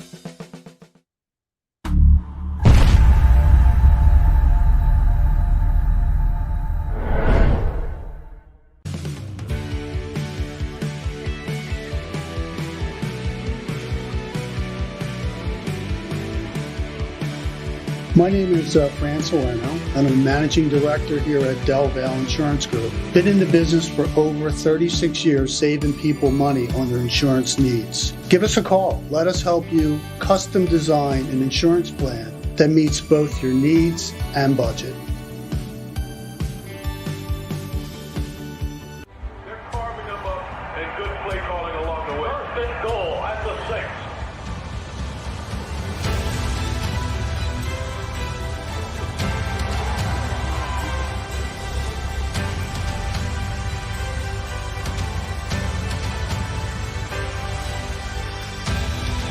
On the field of life, First Trust Bank is there for you.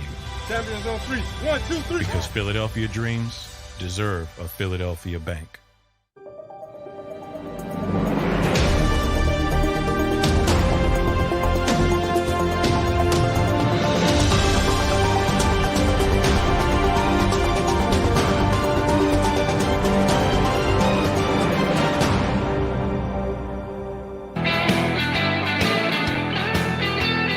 Very cool. Big Sil's National Football Show. You know, Big Sil's is always looking to do some extra work here in the National Football League. And the Pro Football Hall of Fame want me to do some work with their website. And we'll give you more details in it here in a second. That's pretty cool, man. Being associated with the Pro Football Hall of Fame. It's pretty cool that my uncle's in there too. Maybe that had a little bit to do with it as well. So, hey, as you're watching the radio world disintegrate around you, you're watching what we're doing and things like what we're doing in JAKIB Media and how it's exploding. It shows you that this is the cusp of what things are to come. Radio is not going anywhere because they don't have the talent there anymore. It's all here now. And I don't mean me. I'm talking about the industry. Because you don't have as many guardrails and you're afforded the opportunity to do a show. You can't do shows like these any longer because you're at the master's foot when it comes to the type of content you could go on and say and do. Okay? And most of the time, what you're looking for and what these guys are all looking for is clicks and views. Compelling content, good guest, good banter back and forth between us. So that's, to me, why it's growing. And I think, and by the way, more so than anything, I think it's because of all of you. Can you imagine this? Detroit is not even going to have AM radio in the cars any longer that they're making. The AM frequency is just going to dissipate and disappear over the next 3 or 4 years. It's crazy. The quality of content now is with streamers and with shows like this. And that's why most of these companies are trading at 13 cents. It's crazy. By the way, how fast it's changing. So, yeah, you know what, too? Yeah, I agree.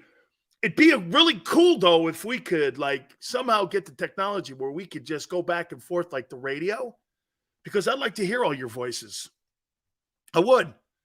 I don't know. Hey, I don't know. I don't know if Tone could handle stuff like that because I don't know. Maybe it's best just this way right now. Okay, maybe it's best this way. Hey, by the way, Shady McCoy, you know what he said about Bijan Robinson? He's the best talent he's seen in the NFL draft in 4 years. I don't know. What does that tell you? It's the best talent he has seen at the running back position in 4 years.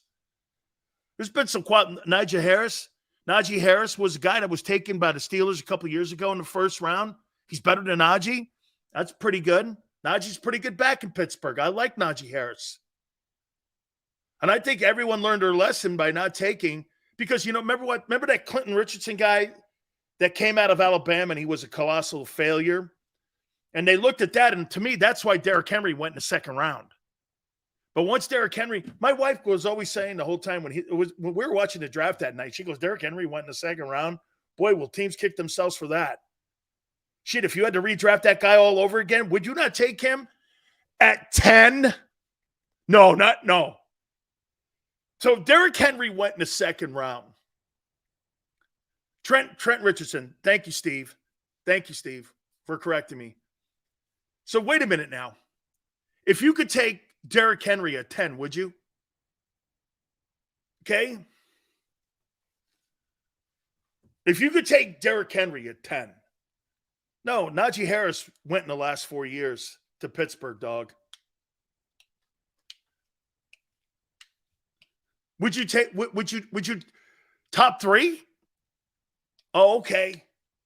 He went in the second round because people didn't want to take a running back. And I actually thought I heard someone on the radio say this. Derrick Henry really couldn't play anywhere in the NFL but in Tennessee. Wait, so you don't think Derrick Henry could play with Patrick Mahomes? Just the presence of that guy in the backfield would frighten the shit out of defensive coordinators. So wait a minute. Travis Kelce's loosening up the secondary and moving the linebackers away from the line. Do you understand why that's asinine? Let me show you why. When you play Tennessee, your linebackers are right off the heels of the D tackle. Why? Because they don't fear Ryan Tannehill. So what do? You move up closer to the line of scrimmage. You make it harder for Derrick Henry to get a running start and a head start. You put him in Kansas City. Watch this. You put him in Kansas City, and you got the linebackers on the line of scrimmage, and Travis Kelce's running around in the middle of the field with Patrick Mahomes. Don't you think those backers would eventually have to get more depth to cover the tight end? And if you give the backers more depth, what does that do for Derrick Henry? So wait, you're not going to have a crowded line of scrimmage with Henry? 15 carries, 150. Not 38 carries, 150. 15 carries, 150. He's got to average 10 yards a carry. Do you see the logic? Nobody fears Ryan Tannehill. Okay? No one fears, or Malik Willis. Nobody fears those guys. They're all on the line of scrimmage. They're waiting for him. I don't want that guy getting a head start on me. All of a sudden, can you imagine Derrick Henry in Philadelphia? So you're really going to put the linebackers on the line of scrimmage because you fear Derrick Henry.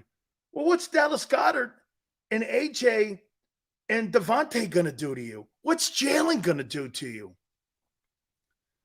The entire football field would be wide open. So you're going to have to get depth. You got to drop your linebackers. Let me give you how you would have to play the Eagles if you had Henry in your backfield. They would change Henry's game. They wouldn't change the offense. And it would help him. It would give him more years on his career. Okay? What you would have to do, you would have to get cover 2 linebackers like Derek Brooks, who could get depth. You couldn't play TJ Edwards against Derrick Henry. You'd have to get linebackers like Ryan Shazier, like Brooks. Linebackers like that who could play in that cover 2.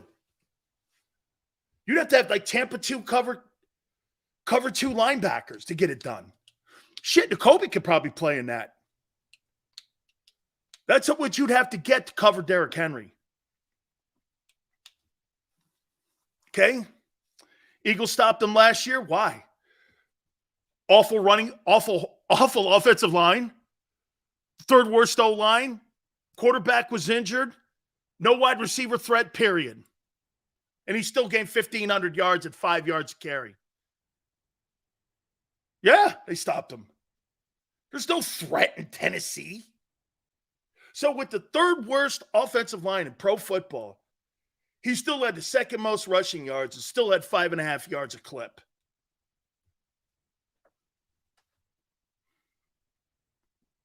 He sucks. He don't fit. You imagine putting that guy in Kansas City or Buffalo? So you're trying to tell me you don't think Derrick Henry could help the Buffalo Bills run game. Really? Josh Allen doesn't get killed. He doesn't have to be overly aggressive. But you want to have Devin Singletary, whatever that guy's name was. I'll take a guy in the 7th round. He doesn't fit anywhere. Guy who had 1,500 yards. And is a Hall of Fame talent. Whew. Man. Crazy. Bijan is a running back talent that is going to make – Fly, I'm going to make a comparison. And I don't know if you guys agree with me on it, but to me, when I look at Bijan Robinson, I see LaDainian Tomlinson. That's who I see. I see LT. Okay? He reminds me of LaDainian Tomlinson. Whatever that means to you. And like I said, don't forget, 5:30, we're going to have Merrill Reese, but tomorrow we're going to have on the guy who was the last guy that was the 10th pick in the draft and who was a running back, Keith Byers. Okay?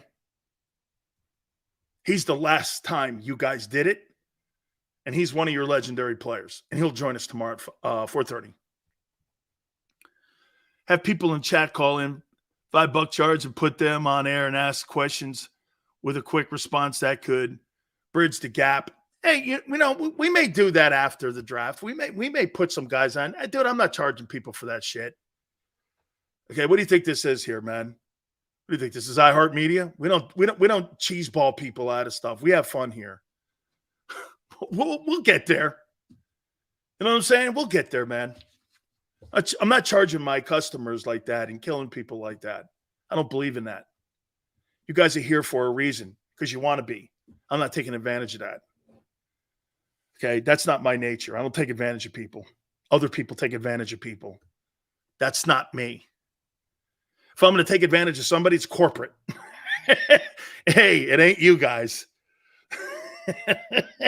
You know what I mean? I'm taking advantage of the man, not the people who support Big Sills. Makes no sense. Have a group of top running back makes me feel like Jalen won't trust his eyes. And Jason, his decision-making is so good. Okay? His decision-making is so good. It's what he's being paid on. He's the offensive coordinator out there.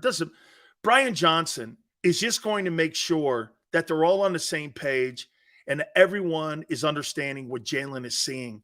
Do you know what those meetings must be like when you get into a meeting with Jalen Hurts and you're watching game film from the previous Sunday? Instead of doing this, why didn't you go here? Why didn't you go here? How I would talk to Hurts would be more this. What did you see here? So that I can get on the same page with you. I want to know what you're reading. And I want to play a game back and forth.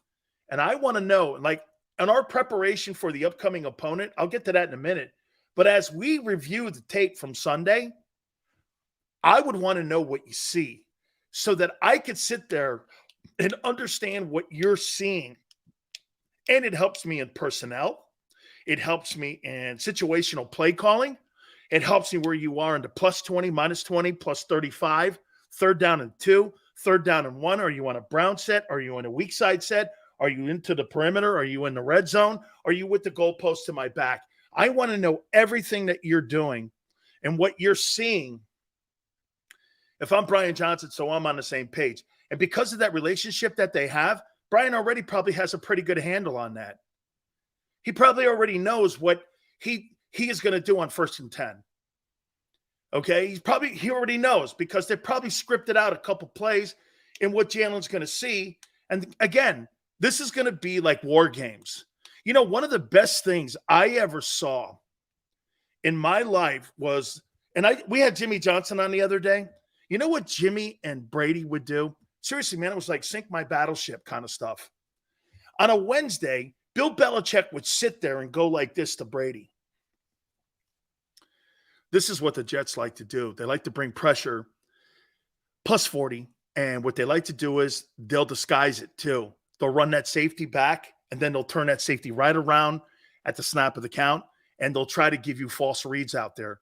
See, the key that you have is false reads in the secondary. The Eagle offense eliminates all that. There's no progression reading in that offense. It's Jalen Hurts is dictating to the defense. This is what makes this offense unique. Follow me here. Jalen Hurts doesn't sit back here. He does at certain times.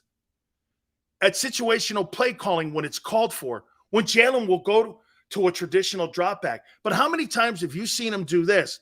RPO it and then get back. You know what that does? Linebackers have to drop and get depth.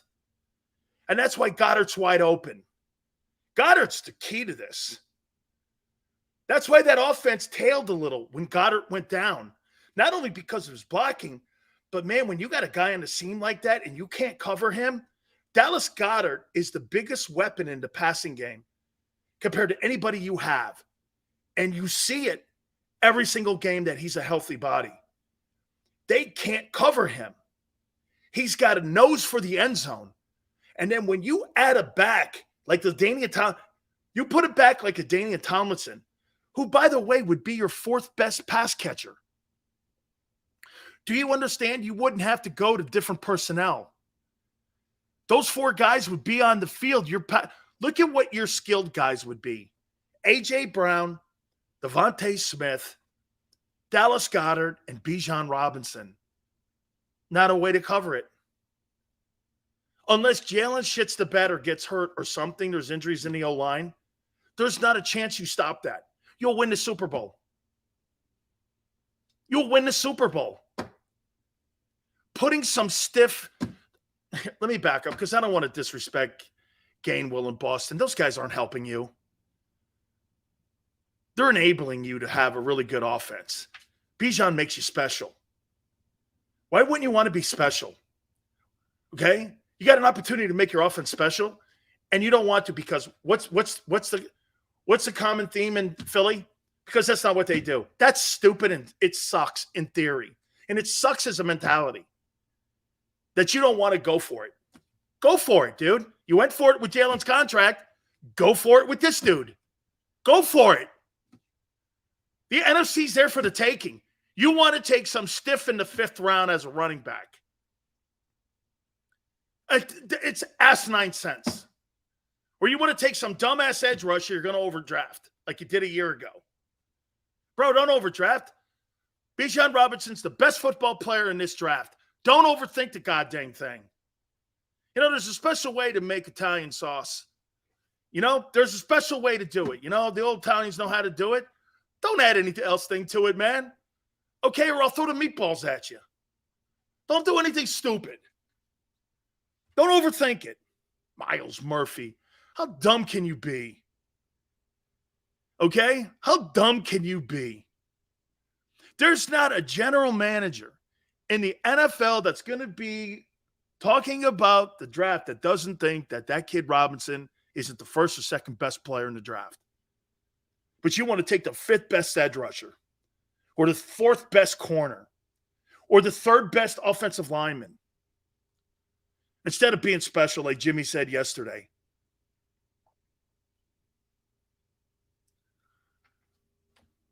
Here would be my thinking. Okay, here'd be my thinking. I think that guy's an all-pro.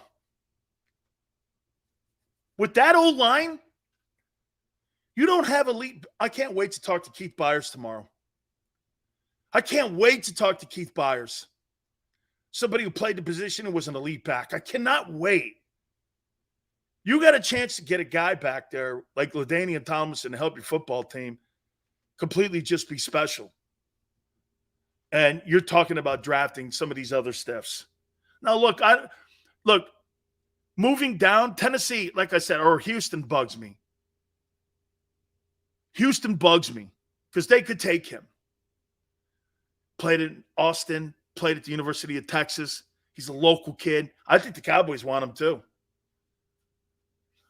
Okay? Would it shock me if the Atlanta Falcons drafted him? No. You got a chance, like Jimmy said, to be special. but you want to have a mediocre group of running backs. Call it a day. You better hope that one of your wideouts don't get hurt. So let me put this out there too to you. What if Devontae gets hurt? Then you're down to AJ and Goddard. You ain't got that wideout. Who, Quez? Who takes the heat off AJ?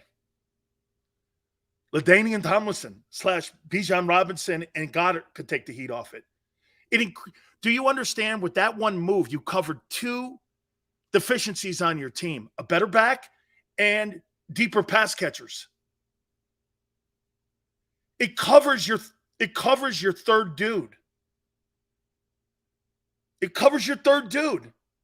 And if a guy gets injured, it creates depth because he can catch the ball. Am I right?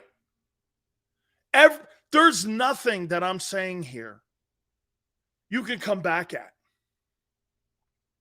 You don't have a better player than this in your backfield currently. And this notion that you throw a ton of screen passes to your backs, really? Let me take a look at that.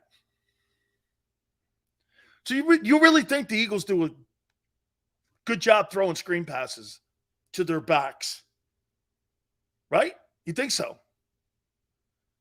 Let me take a look at that. Philadelphia Eagles 2022 pass catchers, receiving yards.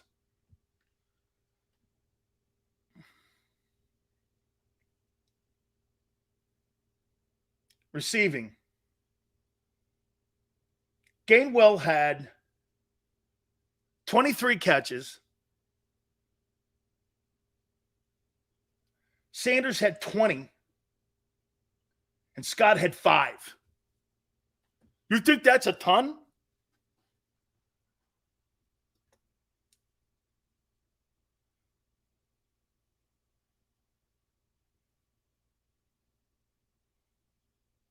How many yards did he have? He had 169 yards on 23 catches. Their screen game sucks. The Eagles don't have a screen game. Who told you that? 23 catches for 169 yards is your top guy. They don't throw screen plays to their backs. Can you imagine adding a screen game and a player that could catch the ball actually and be a productive player? Since when does anybody actually think that the Eagles throw to their backs?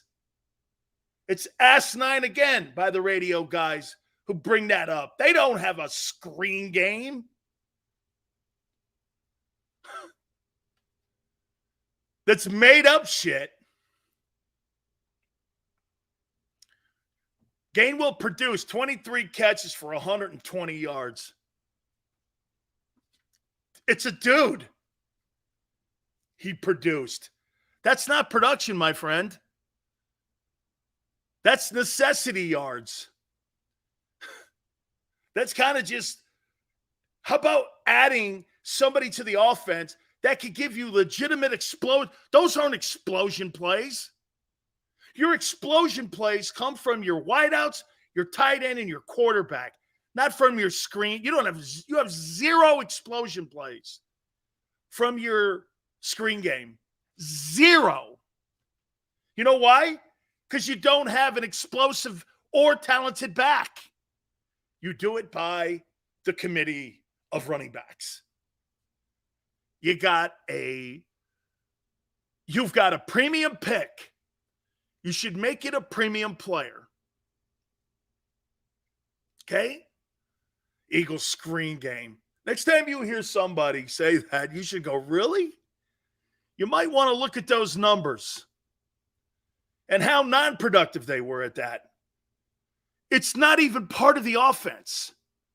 So if you implement a guy who could catch you 60 passes, like a Bijan Robinson, and put 60 catches in the air for you, and I would be great with this with him. Say he had 800 yards, 900 yards rushing, 5.5 yards a carry, and he had 50 to 60 catches at 500 yards. That's a grand slam. That's a grand slam. It's a grand slam. And you covered the 1,300 yards and 11 touchdowns with one guy, and you improved your passing game for Jalen. Doesn't getting a screen game going improve the – hey, you want to know why Jalen Hurts, and I've always been this, besides the injury factor, you don't do enough plays that are high percentage passing plays to get him 4,000 yards.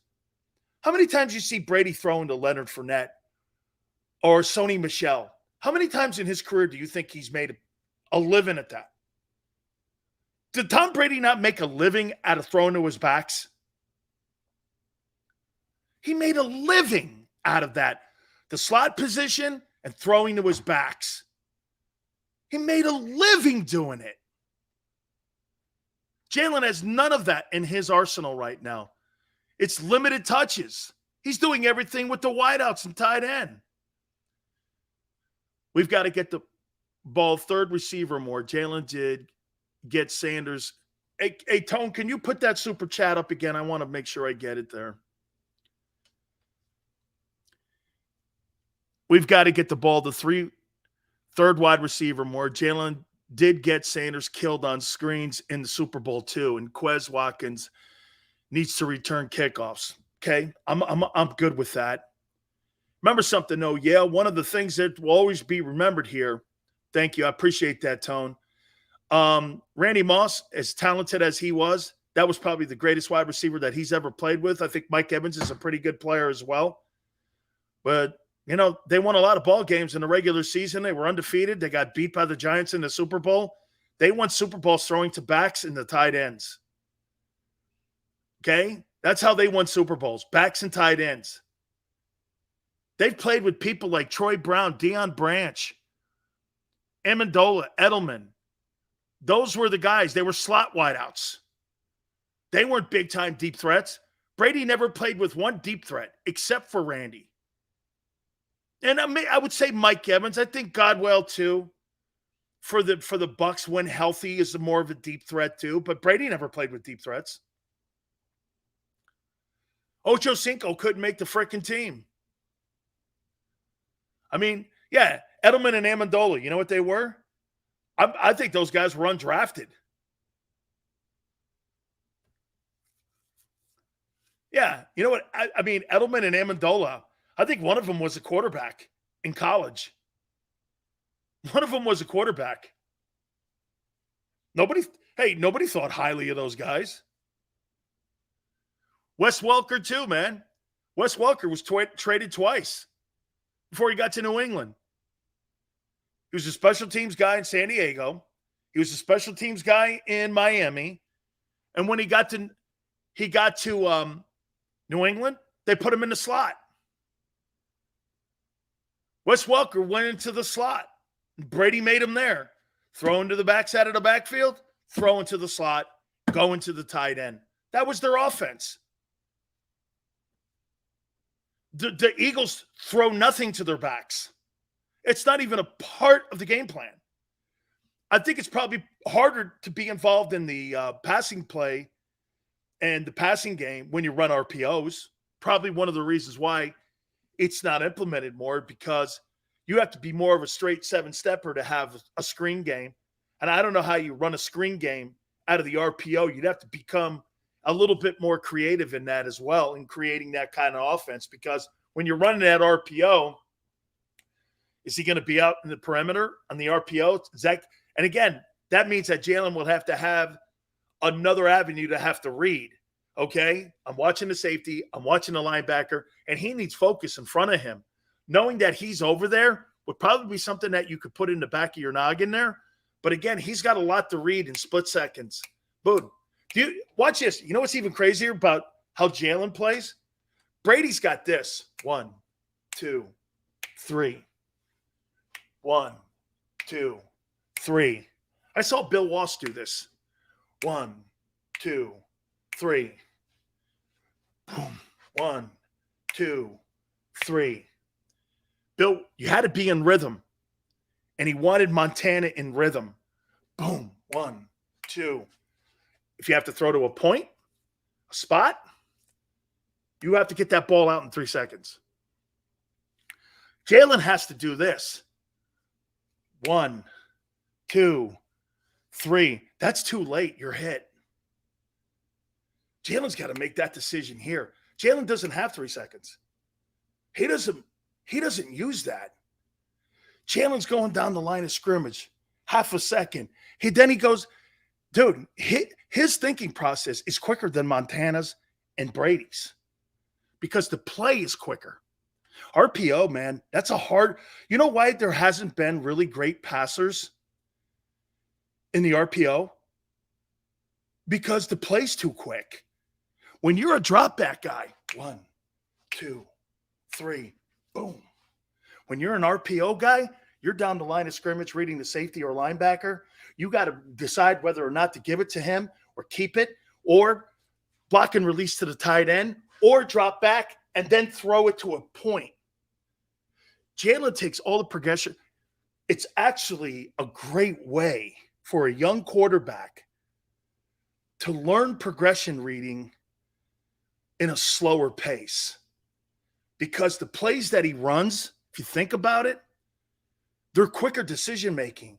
So when he gets in the passing game, this is why I think, hey, Yale, everyone, this is why I think he's improving in the passing game. You know why? I think the passing plays, when he goes into a 7-step, in my opinion, I think they must feel like they're in slow motion compared to the RPO reads. RPO reads are like this. When you're in a 7-step, you get 1, 2, 3, throw to a point. Peyton Manning is not even remotely close to Aaron Rodgers. Okay, when it comes to talent. Peyton Manning threw to spots on the field because he didn't have the strongest arm. One of the criticisms of Peyton Manning going into the draft was the fact that Peyton Manning didn't have a strong arm. So why did he study so much? The reason he practiced so much with Marvin Harrison and Reggie Wayne was because he had to be precise because he didn't have the talent in the arm that a Justin Herbert or a Aaron Rodgers has, or even to that matter, Brett Favre. He had to throw to spots. Jalen completely takes the reading out in a 7-step drop because they don't do 7-step. They do some of it. That's not a major part of their, Michael Vick never threw screens, and Lamar doesn't throw screens that much either. Well, that's probably why their passing games always struggled. Don't you think, Weapon?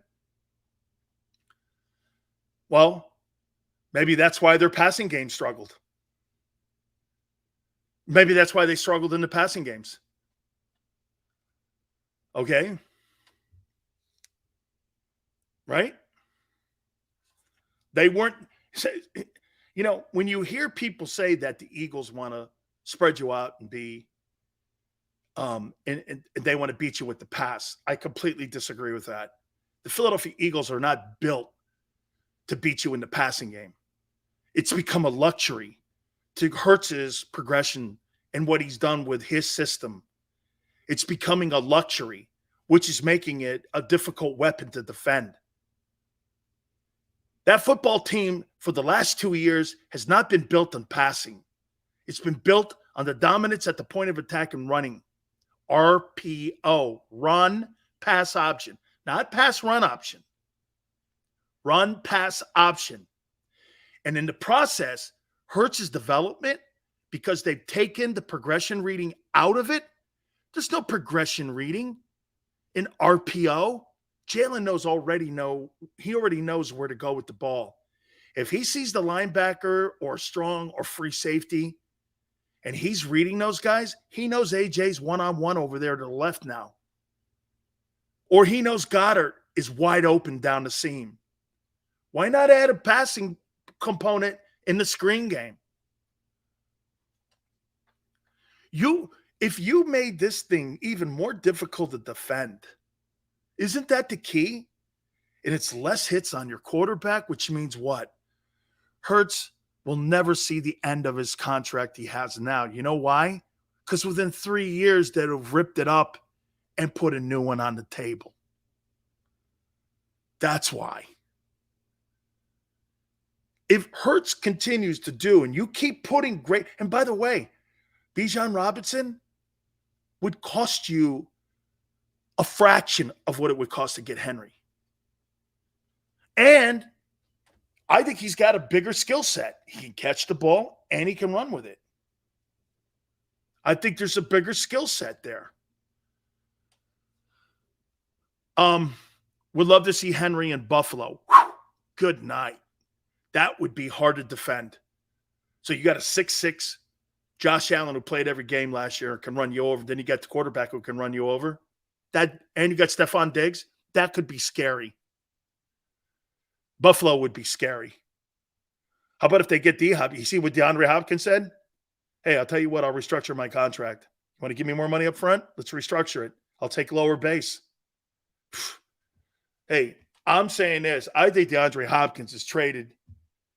I think he's traded draft night. He's too good, dude. He's too good. And he's still got shit in the tank. I think he's still good. I mean, this year's draft in wideouts are not hot. I don't think it's a real deep draft. I think I get a good dude in the second or third round in this thing.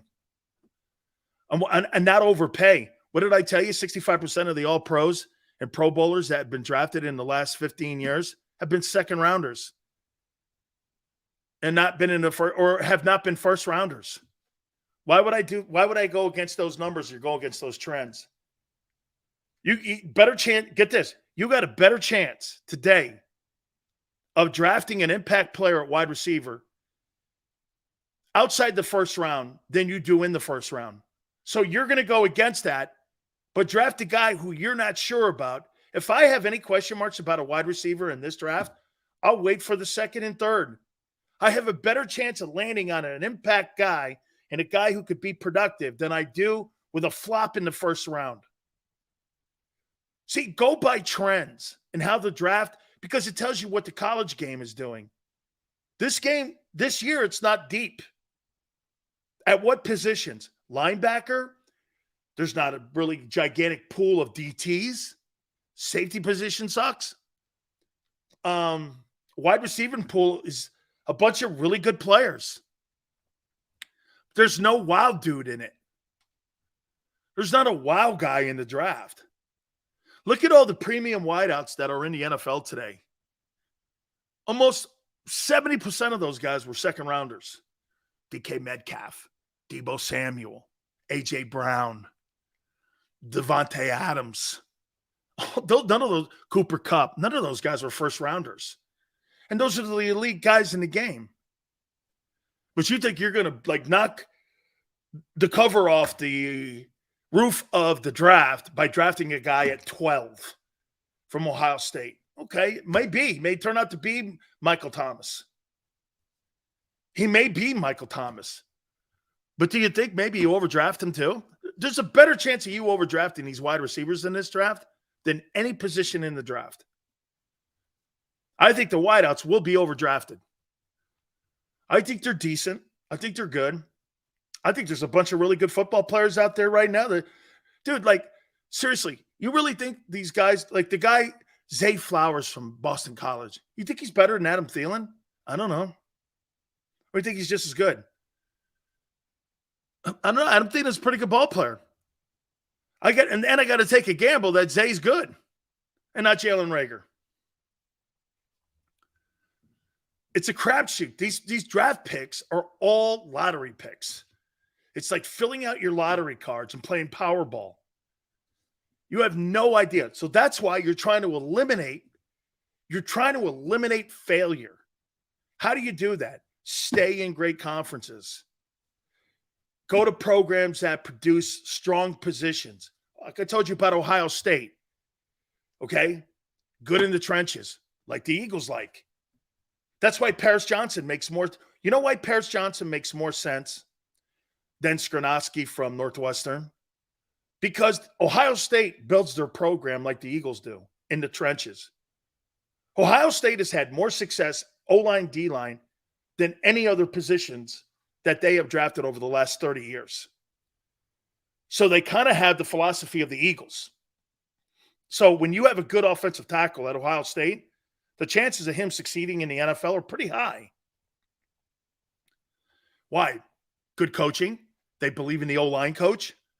They believe in recruiting like the Southeastern Conference. And as I said in the first hour also, they recruit and they sign players like they're Alabama, LSU, and Georgia. They don't act like Iowa. They don't act like Northwestern. Look at Northwestern.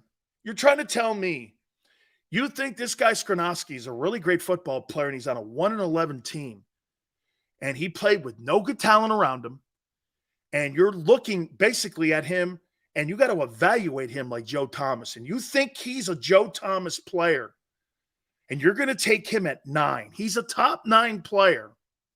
Boy, when I turn the film on with him, I think he's good.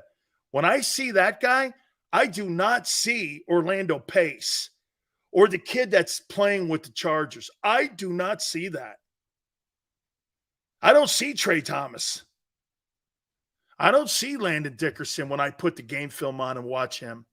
Landon Dickerson was better in college than this guy. And he went in the second round.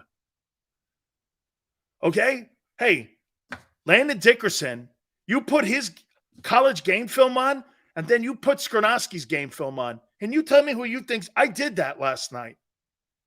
And Landon Dickerson went in the second round. That'll show you again how this draft is not high. You're telling me you think that guy's the 9th pick or the 5th pick or the 6th pick. Put Landon Dickerson's college film on before he got drafted. And then watch that film and then watch that guy play. You'll go like this. He's not better than him. And he's not a better prospect. Yet Landon went in a second. This guy's going to go in the top 10. That's overdrafting to me. Because when I watch him, I do this. I don't see it. Okay? I don't see it. They're just saying, okay? Landon went in the second because of injuries. I'm talking about his game film. Hey, well, I'll give you one better, Ray. Guy by the name of Anthony Munoz played in one game his final season at USC. Played in the Rose Bowl. Missed all 11 games. He was the 3rd pick in the draft. Injuries? He was always hurt at Southern Cal. But the Bengals took him, I think, with the 3rd pick. Didn't play his entire senior year. Played one game. The Rose Bowl. Look it up. You imagine being the 3rd pick at offensive tackle and you didn't play one down your final year at Southern Cal except for the Rose Bowl.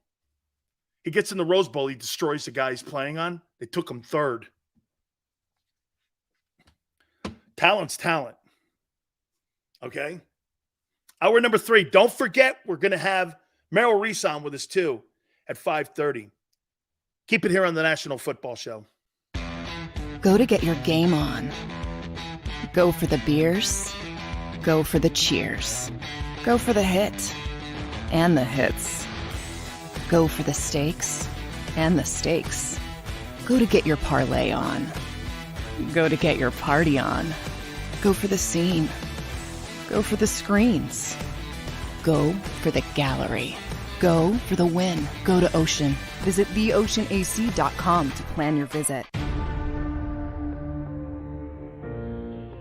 When it comes to the fight against insurance companies, large corporations, and the healthcare industry, injured victims are always the underdog. But that doesn't worry us. At Messon Associates, we're an injury law firm from Philadelphia, and we come to fight. Our clients know that they've got representation with a chip on its shoulder, and it's the same chip that makes Philly the toughest city in the country. Call 215-568-3500 or visit us online at messalaw.com. Messon Associates, the toughest injury firm in Philadelphia. Heading down the shore, have a ball once more. Here, imaginations run wild and time stands still. Because here, you can find the best of the Jersey Shore, all on one 5-mile island. So leave the old you behind and get lost in the woods. Wild, wild, wildwood days.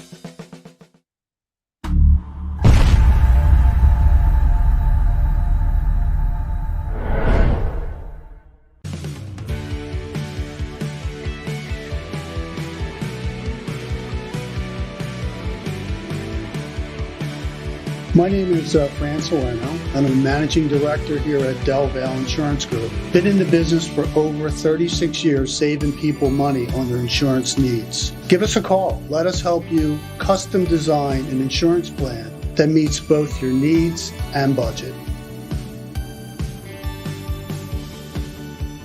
They're carving them up and good play calling along the way. First and goal at the 6.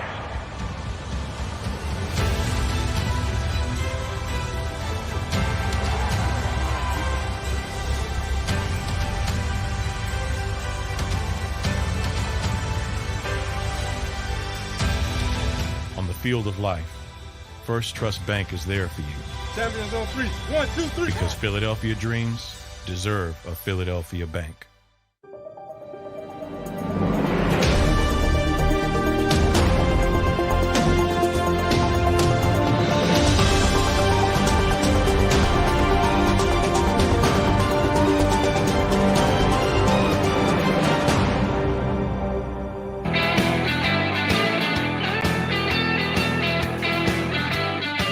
It's National Football Show. Merrill Reese will join us at the bottom of the hour. Don't forget, tomorrow at 4:30, man who was the 10th pick, running back, Eagles. Last time you guys did that, Keith Byers will join us tomorrow at 4:30.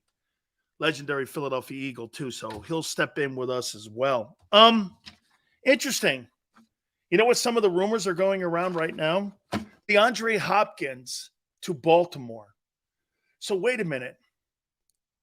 Hopkins, Odell Beckham, the tight end, and Lamar Jackson. Okay. Yeah.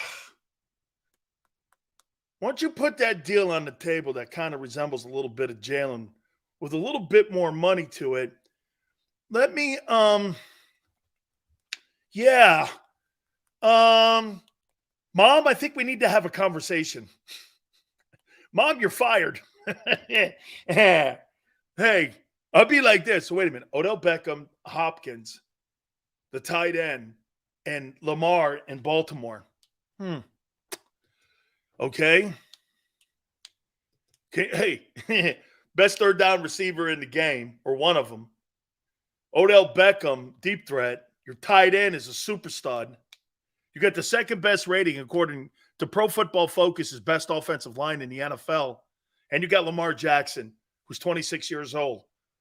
Then I could get an old lineman in the second round, and I could start putting some pieces around to try to protect the kid even more and build up my defense on the other side. Oh, wait, I got Roquan Smith. Interesting. I'll tell you what. You do that right there. And where do they pick? What do they pick in this draft? Where's Baltimore picking?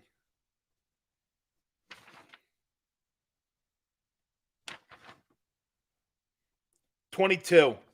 You can have it. You think I'm going to – so what? You want me to take the stiff from TCU? Instead of trading to Arizona, you trade the 22nd pick to Arizona. They'll take it for DeAndre Hopkins. Then what you do is you restructure his deal because he's already said he will. And you got to restructure it. Why? Because you got to pay your quarterback. So you restructure that deal. You give them the 22nd pick for DeAndre Hopkins, who's got a shit ton of gasoline in the tank, and he's on the other side of Beckham. I'm in. And if I'm Lamar Jackson, my organization has finally stepped up and put some pieces around me that I could go to work with. Okay? And you're formidable in the AFC again. You went out, and get this. This makes Eric DeCosta look smart again. It makes the Ravens look like they're smart again. This receiving pool is not a deep pool. You go get Hopkins, put him on the other side of Odell Beckham. Maybe if the running back from Alabama drops into the second round, you get him there. Then you put even more pieces around Lamar with the second best offensive line. Tell you what, makes sense to me. Remember I said this. Hopkins traded to the Baltimore Ravens, and the Ravens give him the 22nd pick. Might have to be more, but I think maybe the price tag and the salary cap hits are going to scare Baltimore away from that. Unless they can restructure and do something there, Baltimore's going to go back and go, too much money. I'll tell you what, I'll give you another pick if you pay some of the salary. The Bidwills are too cheap. They're not going to do that. They may just do it for the 22nd pick, like the Eagles did last year for A.J. Brown.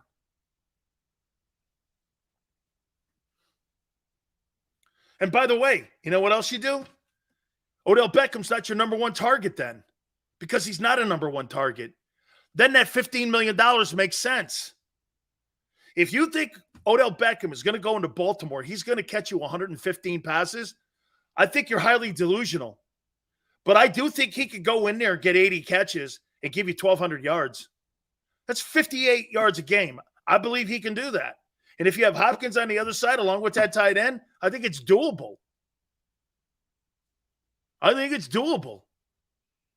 And then in the process, Arizona gets the 3rd pick and their 22nd pick. And potentially maybe another one, depending if they want to put up with the money. That's how you start building your team. So you get Will Anderson, and then at 22, you get an offensive lineman. Or maybe you draft another wideout on a rookie contract for Kyler to make him happy. Remember, Bidwell wants to get cheap. And there's nothing cheap about DeAndre Hopkins' salary. Nothing. It's nothing cheap there. Okay? Makes sense to me. Hopkins to Baltimore with Odell Beckham and Lamar Jackson.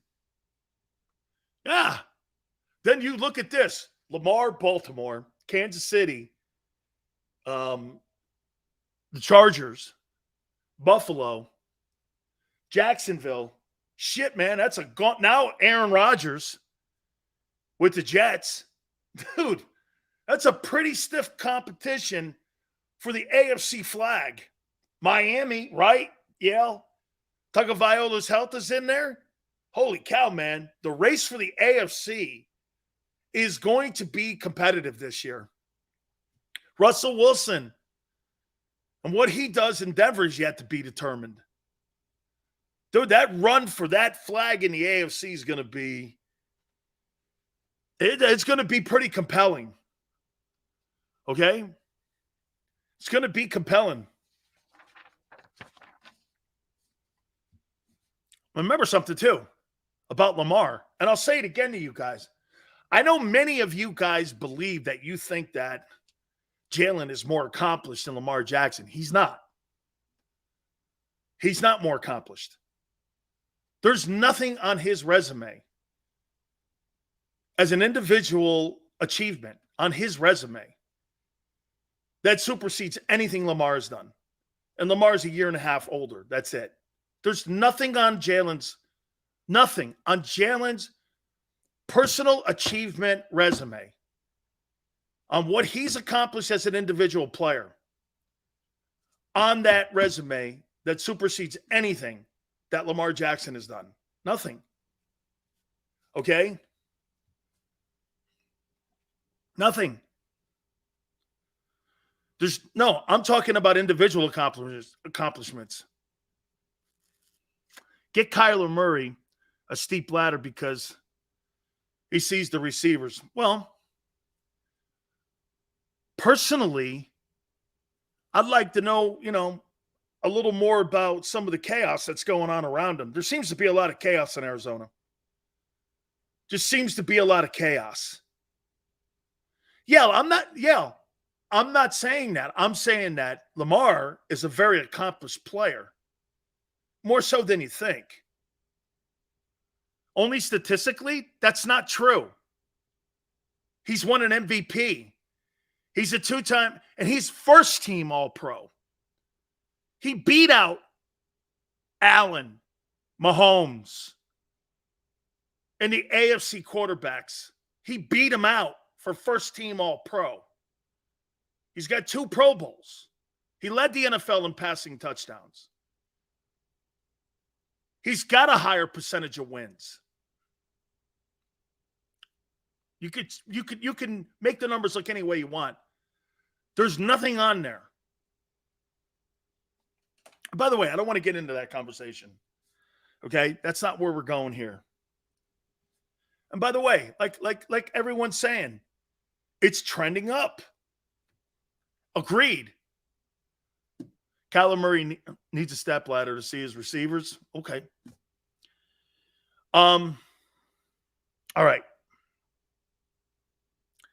I want to show you something on how insane what Clutch Sports, the Eagles, and Jalen Hurts did to help your football team and to put to bed some of my concerns about the team being ripped up if you have to start paying your quarterback. These numbers are nuts. So here's the list. And get this. This is the real money that's being paid. Okay? Here, over the next 3 years, is the cash flow for quarterbacks in the NFL and what they'll be paid over the next 3 years. Number 1 is Aaron Rodgers. $150.8 million. The Jets have to pay him. Obviously, a contract that was constructed in Green Bay. Watson, $138 million is second. Broncos. Oh, excuse me. Deshaun Watson is second. $138 million. Browns. Over the next 3 years of that $230 he signed, he'll be given and put in his bank account $138 million. Number 3, cash flow over the next 3 years to the top quarterbacks is Dak Prescott. $126 million Cowboys over the next 3 years. They have to deposit into Jalen Hurts' contract or into his bank account. Number 4 is Matthew Stafford.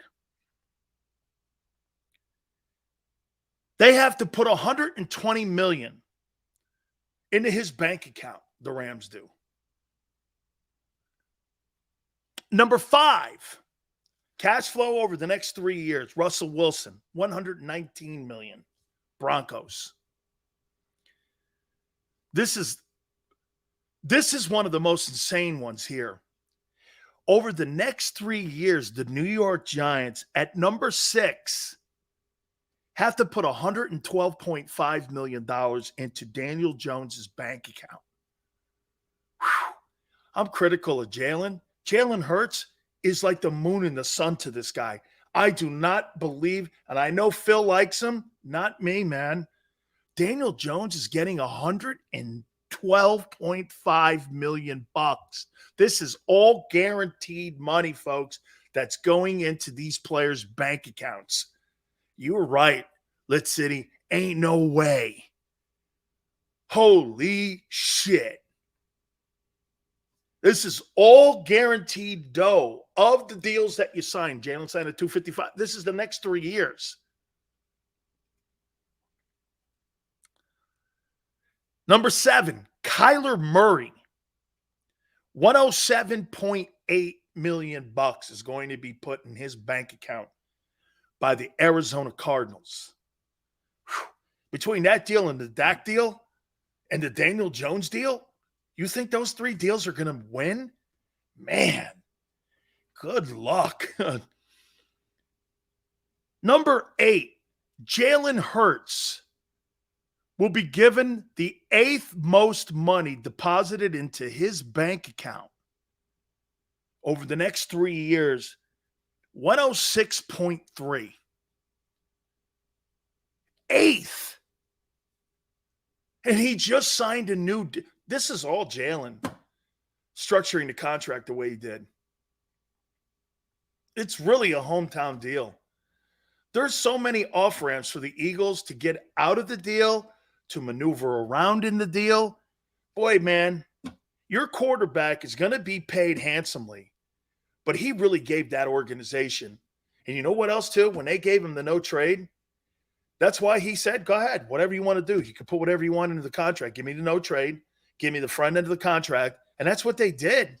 They constructed the framework. They put the framework together.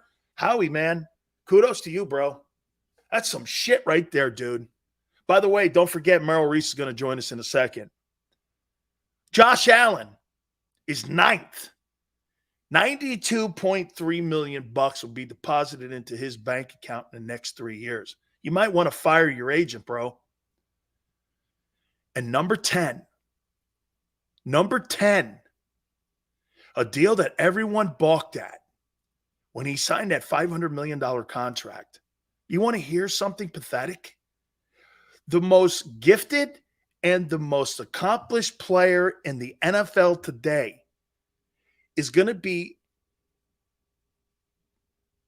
given by the Chiefs $63 million over the next 3 years, deposited in his bank account. Daniel Jones is getting 112.5. Kyler Murray, 107.8. Dak Prescott, almost $130 million is going to be put in his bank account over the next 3 years. And Patrick Mahomes is 10th now. Look how fast that deal has become outvalued and under market value. Look at that. It's only taken that deal 3 years to get under market value. And now that deal looks shitty. That $500 million deal he signed looks shitty. That's why Brett Veach is going like this with Clark Hunt, the owner of the Chiefs, are going, they're going to wait and see how the Lamar Jackson, Justin Herbert, and Joe Burrow contracts work out, because Patrick Mahomes is underpaid. He's undervalued. If I'm Kansas City, I'm looking at that going, so the guy's won 2 Super Bowls. Almost every year he's been the starter, we've gone to the AFC title game. I mean, he's doing Brady stuff. And we're not rewarding him. And we took away Tyreek Hill. And there's lesser people on the field. I don't know, man. If I'm Kansas City, I feel obligated to have to address this, because he's living up to his end of the bargain. Jalen Hurts makes more money than Patrick Mahomes. And some of you go, well, that's the next guy up. Okay, but not that significant amount. And the Chiefs know it now. And if, Lee Steinberg is getting hammered for this now. When the deal was constructed, everyone's like, holy shit, $500 million. This is absurd. Nobody's worth it. He's the 10th highest paid guy over the next 3 years. And and know this. What if the Eagles get in this position? Are they going to redo their contract too? For Jalen? You think Jeffrey Lurie and Howie will redo the contract and think about it and rip up the deal when they've created all this cap space for the next 4 years? What if Jalen wins the Super Bowl next year? And then in the 3rd year, it takes them back again. They get beat, but they're constantly in it. Are you going to feel obligated to address it once his deal becomes undervalued? Think about that.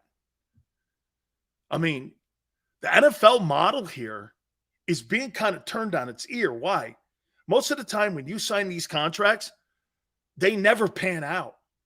Not only is the Chief deal panning out, do you know what Mahomes is doing right now? Mahomes, in the process of being paid so low, crazy, isn't it? He's a $40 million guy, like a $42 or $43 million guy. Do you know what he's doing for all the quarterbacks ahead of him? All the quarterbacks that are ahead of him. How many quarterbacks have won Super Bowls that are ahead of him now? Let's see, Rodgers won. Stafford, Wilson. That's it. There's 3 dudes on this list that have won Super Bowls outside of Mahomes. These guys ain't done shit yet. And he's sitting there going, wow. I got to tell you again, I will say it one more time to you. I think Howie Roseman has had his best offseason in a long time. The restructuring of the contract, getting the deal done, the framework of the deal. You know, there's holes to be fixed on defense. You lost your top 5 tacklers. You got an offensive guard position that's open. But you see, you're in a position right now, before we bring Merrill Reese on, you've got an elite pick at 10. Don't take a non-elite player. And there's very few in this draft. This is not a high-quality draft. There's like 8 guys in this draft that are wild players. The rest of them are solid. Next year's draft is the draft. Okay? And plus the Eagles will have 12 picks then. So all that being said, I mean, make it matter. We had Jimmy Johnson on with us yesterday, and he said if you took Bijan Robinson, that would make this offense exciting. Let's bring on the man who makes it exciting each and every single Sunday when he's calling Philadelphia Eagle games, our friend Merrill Reese. Merrill, I'm on the Bijan Robinson bandwagon here. I know. I'm on that bandwagon. Tell me you're on it too. I'm not.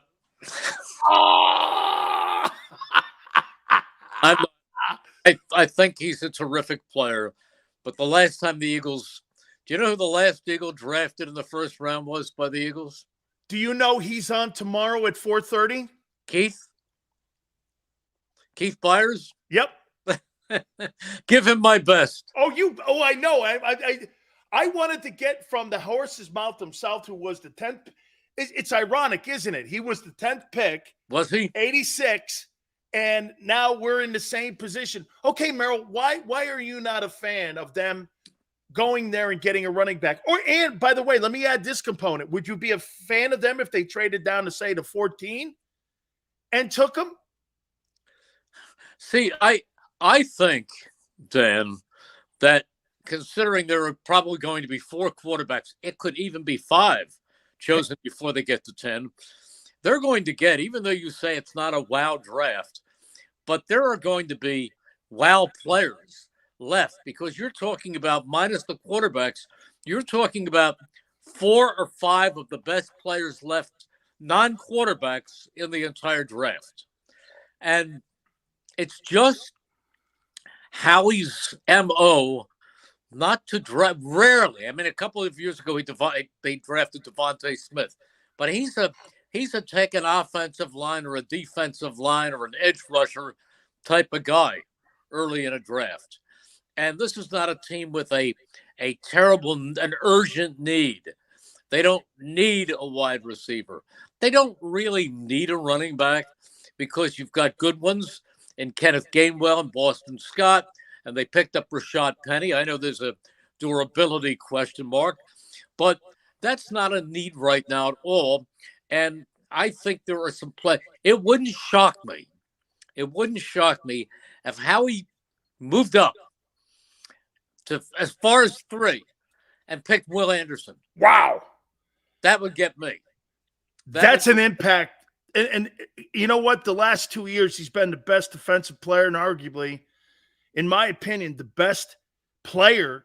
And he would have went number 1 overall last year over the kid Walker from Georgia. Mm-hmm. And with the relationship with Jonathan Gannon and the organization, I don't know. I mean, boy, you'd have to give up. Do you feel comfortable giving up 10 and 30 to go to 3? Yeah, if 3 is Will Anderson, I do. How about these 5 players? Because as we know, how about Jalen Carter? No. And he's on this list here. I'll throw this at you, Merrill. I think if you're sitting at 10, nobody knows exactly what the board's going to look on, but I've got a big Sills litter box here for Howie, and you tell me if you like these names, if they're there at 10. I got Jalen Carter, the kid from Georgia. I did put Bijan in there. I got Tyree Wilson, the edge rusher from Texas Tech, could be in there. Okay, could take over for Brandon Graham one time. I mean, hey, when you watch him on tape too, Merrill, because he played in the Big 12, what do they do in the Big 12? They throw the ball 50 times a game. So he gets a ton of reps on being a pass rusher, and he's developed a lot of great skills to be a pass rusher. And I put Paris Johnson and Broderick Jones. Those are my 5 guys. Of all those guys that you think are likely for the Eagles to take, who would you think would be the most likely pick that you see Howie taking? Maybe Jalen Carter. Wow. He's such a great ball player. You say to me, would I be excited about Bijan Robinson? The answer is yes. But the reason is because, like everybody else, I would love to call the runs of Bijan Robinson. I would love to see him out there with that offense and just add to that great offense. But the sensible side of me says, wait a minute. Lane Johnson he says 2 years left. And, he's near the end. So wouldn't it be nice to have a Paris Johnson to put over there at right tackle? Or Brandon Graham, as you mentioned, is near the end.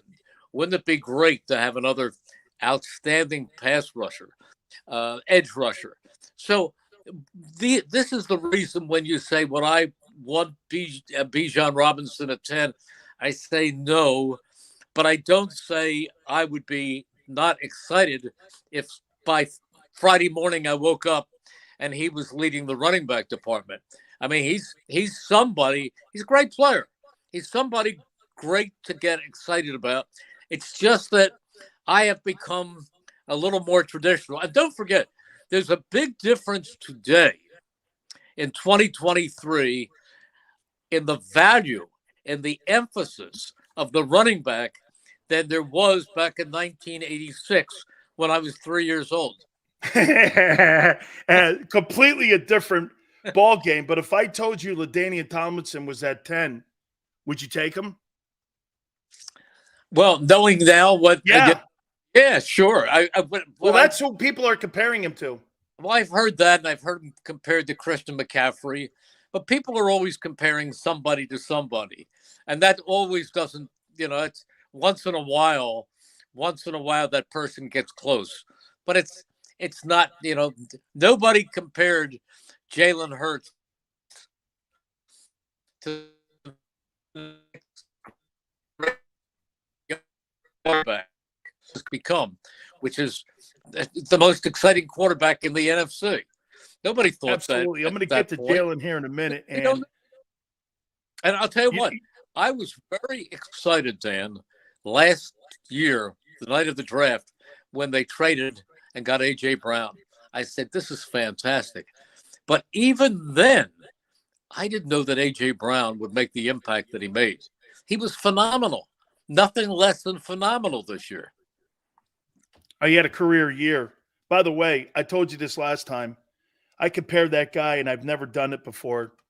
I compared that guy, Carter, to this guy here, and I've never made that comparison. And I asked Jimmy Johnson, I go, Coach, you see the same things? He turned to me and goes, you played next to him.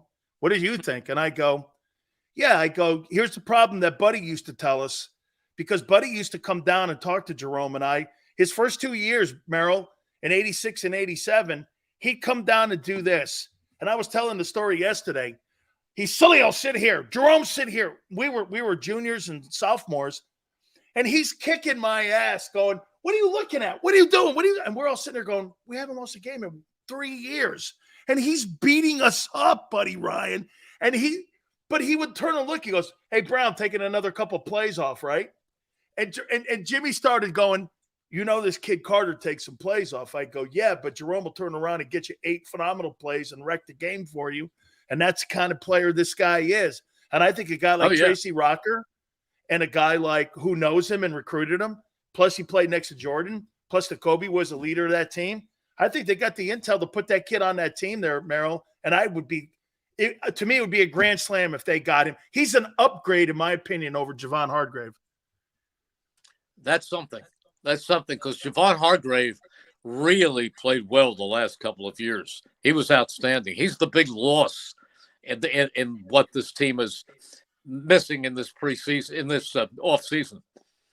But I would say this to you, Merrill. The only problem that I had with Hargrave in today's tackles, you don't have to be as complete as you did back in the day with Jerome and even in Fletcher's early part of his career. I never thought he was a spectacular player against the run, but he didn't have to be. He was a really good 3-technique pass rusher, and plus his versatility of sliding him in a 0 technique or 1 technique really made the value and why he got paid the way he did, because he's a versatile player. And I think this kid, Jalen Carter, could be something like that too, especially with the history that Tracy has with him, the D-line coach, obviously, of the Eagles. Yeah. Well, Tracy's a great coach. This team, see, you have great line coaches. You have Tracy on the D, and you have Stoutland on the offense. Oh, my goodness. Stoutland, I can't tell you what a Paris Johnson would get playing for Jeff Stoutland, or who knows, Peter Storonsky. What would they get being coached by, I think, the best offensive line coach in football right now? Let me tell you what Jimmy Johnson said about having that. Jimmy goes like this: I would rather have a talented defensive tackle over a D-line coach any day. But he goes, the most important coach in my coaching staff was not my coordinators. It was my O-line coach. He had one O-line coach, and Tony Weiss, the whole time. Sure. And I go, what do you think of Stoutland? He's like, I think him and Bill Callahan, who's now, I think, in Cleveland, who was at Washington and really built some really good O-lines. He goes, I think those two guys are the best O-line coaches in the NFL. And he said Stoutland is the most important coach in that building. Do you believe that? Yeah, absolutely. And I don't want to take anything away from the other coaches. Agreed. But I do believe Stoutland. I might have told you the story that when Stoutland discovered Jordan Mailata and brought him back, he had never played a down of football. And did I mention this to you that during the season, the first season, I said, how's Jordan Mailata doing? And Stout said to me, Merrill, it would be like telling you to go up in that booth and do the game in French. And after bonjour, I'm in deep trouble. About where he is right now. But Mailata's the next great thing. Absolutely. He's going to be all time. He's that good. I think he's like a Trey Thomas kind of guy too, and I think he's more athletic than Trey. Physically bigger and stronger than Trey Thomas. Yeah, and Trey Thomas was a great one. Great player, great football player. I'll give you a Stoutland story because he was the interim coach at the University of Miami. So I called him. I go like this. I go, hey, how do you like being a head coach? I hate it. And I go, why? He goes, because I like being around my guys. I just like being around my guys. He brought like Bryant McKinney and all them guys in there. He was a big why University of Miami started putting out offensive linemen was because he was there. How much impact do you think he has in the draft when they're looking at offensive linemen in the draft? Do you think he has a total say in there? Do you think him and Howie kind of banter back and forth on who to take there at that O-line spots? They better. Yeah. They better. If I'm Howie, I'm not drafting an offensive lineman until he passes the Stout test. Hey, I got to say this to you, Merrill.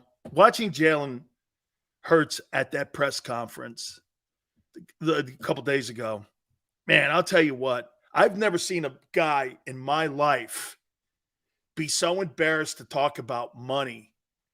And he just got paid a shitload of – Merrill, this guy got a king's ransom. And he's kind of like this. And you believed – how some guys – this is all about the championships. And, they go in with a ton of bling on. And he's all this and that. He's like, yeah, hey, man. I thought he was going to do this, Merrill. Yeah, man, the money we got is really good. It just shows you how humble he is. He is. And that's not put on. That's him. He'll tell you, I play football because I love to play football. Now, there's nothing wrong when you play football and make $50 million, $51 million a year. I mean, he's not going to turn it away. But I felt this way for a long time, that this game has far too much pain and too much long-term consequences attached to it to play it for the money. You play it because you love it, because you're passionate about it.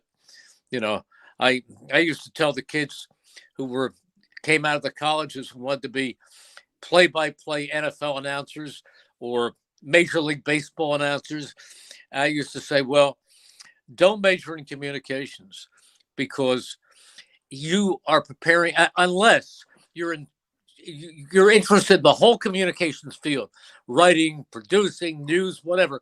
If your sole reason for majoring in communications is to be a play-by-play broadcaster, your life may be filled with pain and frustration because in addition to being good, you have to find a needle under a haystack because there are so many thousands of people and so few opportunities. It's the same thing with the NFL. These kids go to a university and they should take advantage of it and prepare themselves for a million different avenues, because to be an NFL player, you are one of such a select few. I mean, thousands and thousands of young guys start out in high school football, and only the best get to college football. And that very small amount get to the NFL. So they've got to have such a passion that that's the only thing in life that matters. It can't be, well, maybe I'll do this, maybe I'll do that. And that's Jalen Hurts. He loves football, and he knows he's going to take a pounding. 1 year it may be the ankle, that's going to be the ribs, and and we see, Dan, we see a lot of sad stories as the players get older. The Eagles just lost a great member of the alumni, Frank LeMaster. Yep. Last week or 2 weeks ago. The funeral was last week with the CTE and all the things we know. So it better be the greatest passion you have.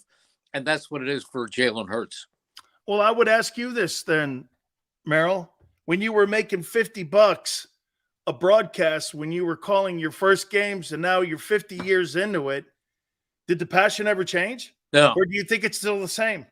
It's grown. I love it more every year. I tell people this all the time, Merrill, that if you put a price tag on your performance, or you put a price tag on your delivery, or you put a price tag on the content you give people every day, you're doing yourself a disservice, because someone will reward you. And most importantly, you're rewarded with how you present yourself and your product. I tell young kids the same thing. Don't ever get mad because you're taking less money, making more money, making whatever. Never deviate off the product that you have, because once that happens, then you're going to be miserable for the rest of your life, because then you're not doing something that you love. No, you have to do it because you love it. And if you do it well enough, the rewards come with it. But that's secondary. That's secondary. You do it because this is something I've wanted. When I first discovered that at 5'8" and 140 pounds, I wasn't going to play quarterback for the Eagles. So then I thought, what's next? And what's next is this. Well, maybe because you were calling games at Temple, it made you feel Well, that didn't help. All right. I'm disappointed in one thing, that you didn't go with my Bijan pick. Give me a pick at 10. First off, do you think they stay there at 10? I think if they trade up to get Will, as we talked about. I don't think they move back from 10. I may be wrong, and I've been wrong before, but I think there are enough great players to fall in love with one of them and not take the chance. Yep. I mean, once upon a time at the beginning of the third round, they really loved a quarterback, and they said, well, you know what? We don't have to take him. He'll be there at the beginning of the fourth. And so they passed on Russell Wilson, and that was Andy. And now they did pick up Nick Foles, who has a statue outside the stadium.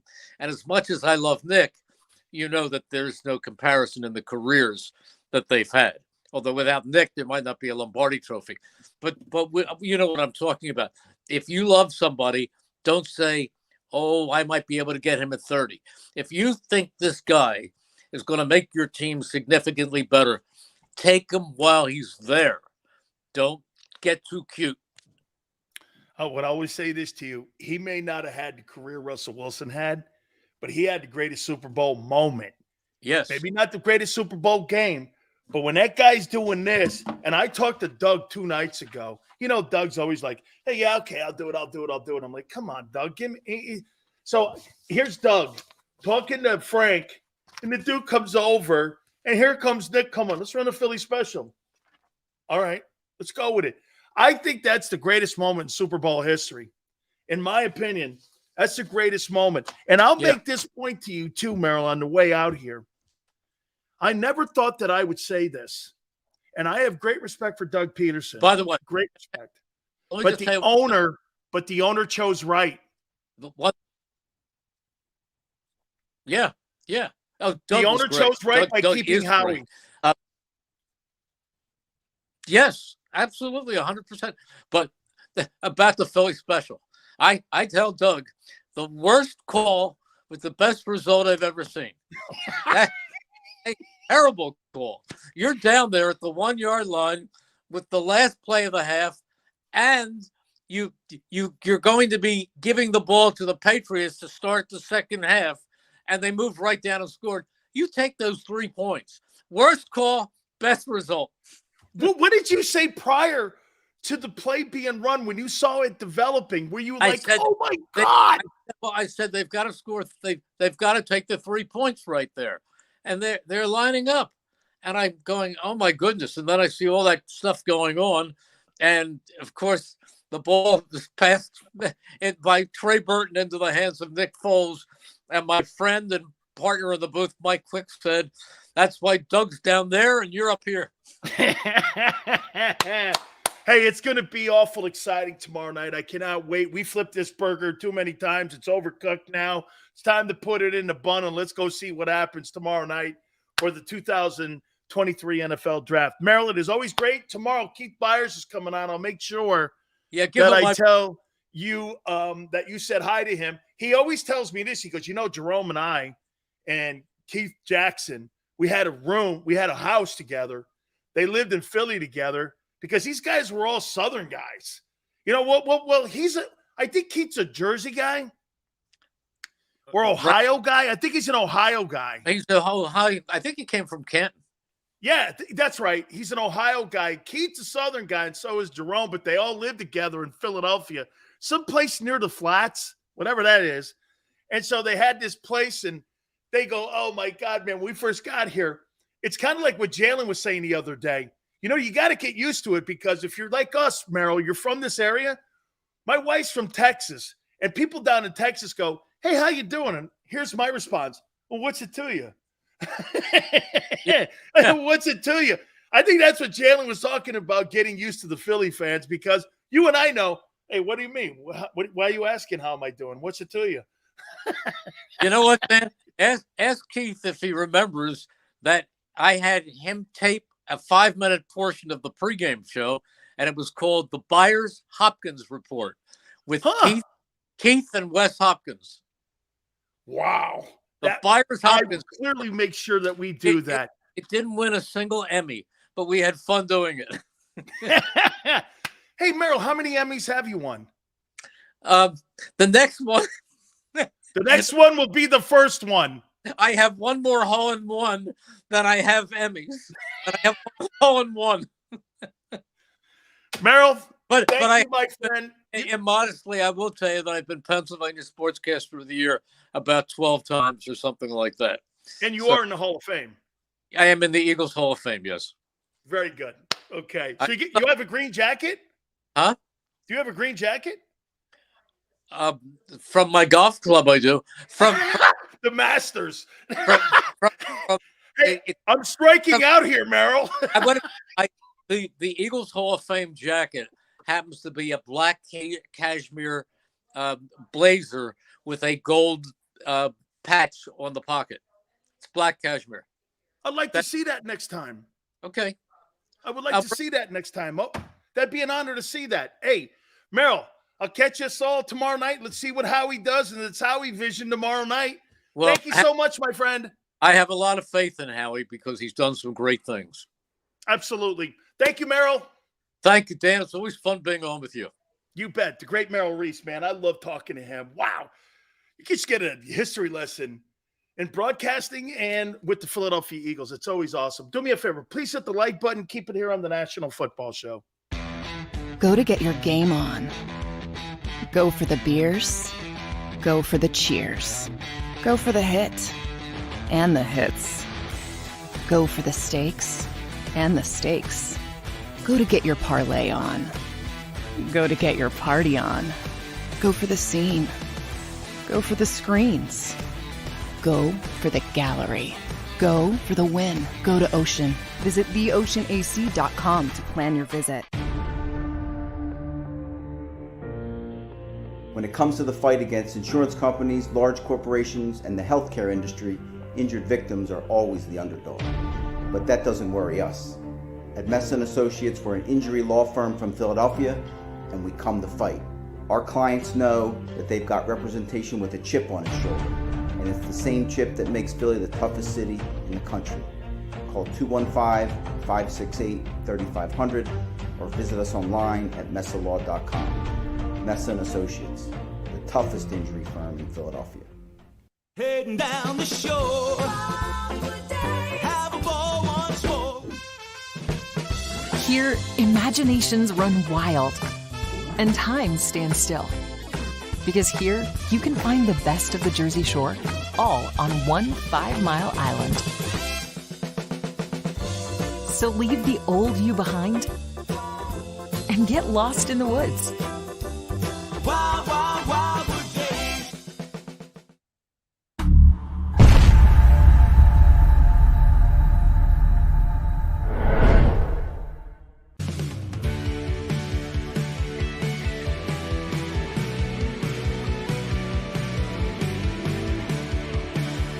My name is Fran Salerno, and I'm a managing director here at Del Valle Insurance Group. Been in the business for over 36 years, saving people money on their insurance needs. Give us a call. Let us help you custom design an insurance plan that meets both your needs and budget. They're carving them up and good play calling along the way. First and goal at the 6.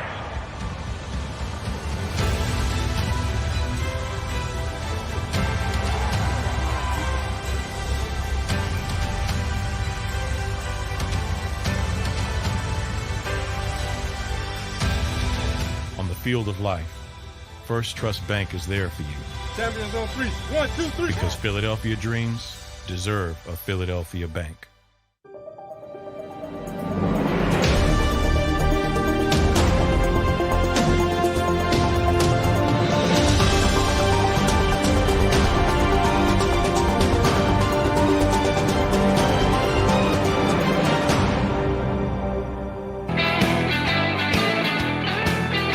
I can't believe how I thought I had another hour to do. I thought I had another hour. Unbelievable how fast this went. Maybe it's because the content is all over the joint and we're ready to rock tomorrow. I cannot wait. And there's going to be, man, I'll tell you what, I wouldn't be shocked if DeAndre Hopkins is traded in the morning to Baltimore. And that 22nd pick goes to, and by the way, think about this. So if Arizona trades Hopkins to Baltimore, gets 22nd pick, they could get, and Philly trades up to get the 3rd pick, Arizona could have 3 number 1 picks tomorrow night. They could have the 10th, the 30th, and the 22nd pick. Would that be worth Will Anderson?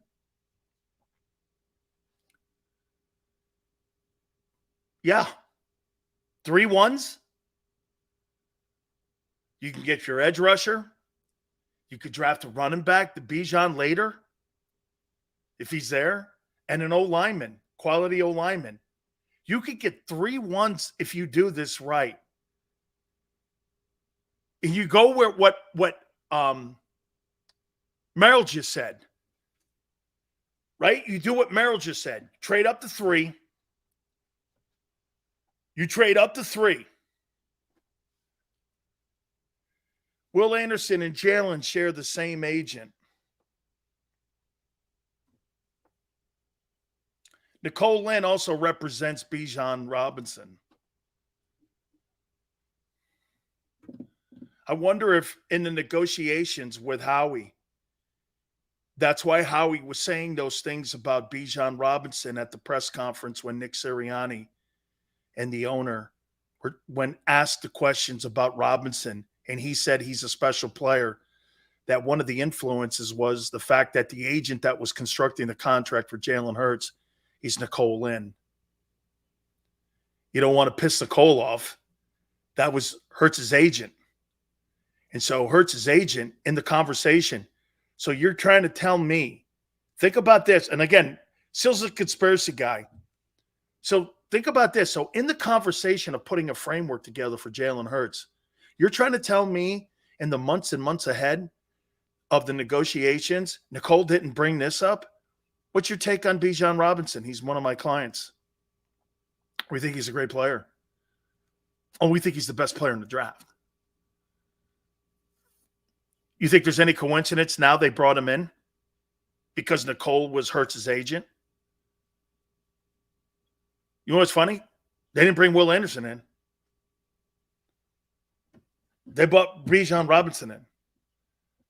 And Nicole Lynn represents him.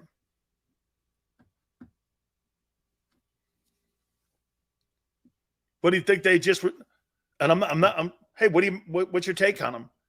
I'm not sitting around talking about negotiating contracts. I just want to know as an agent, hey, I got a client. What do you take?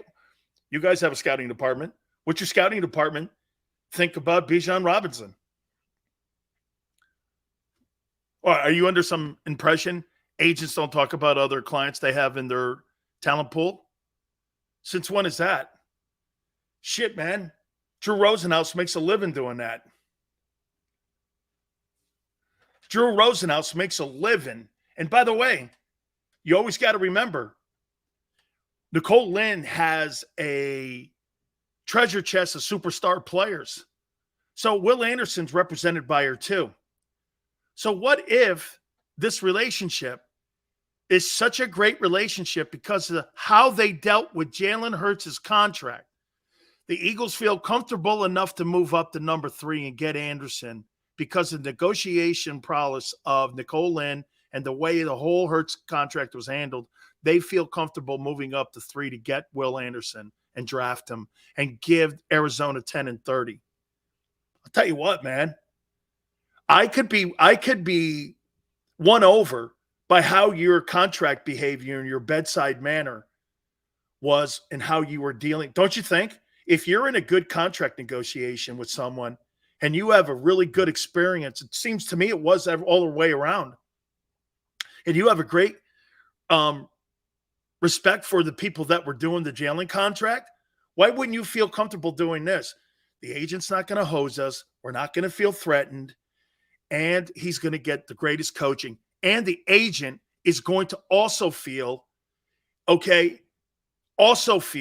that this is a good environment for their client. And when the Eagles call him at number 3, Will Anderson, you're going to a great organization. And the agent's saying that too. Okay? The agent is saying that live. So to me,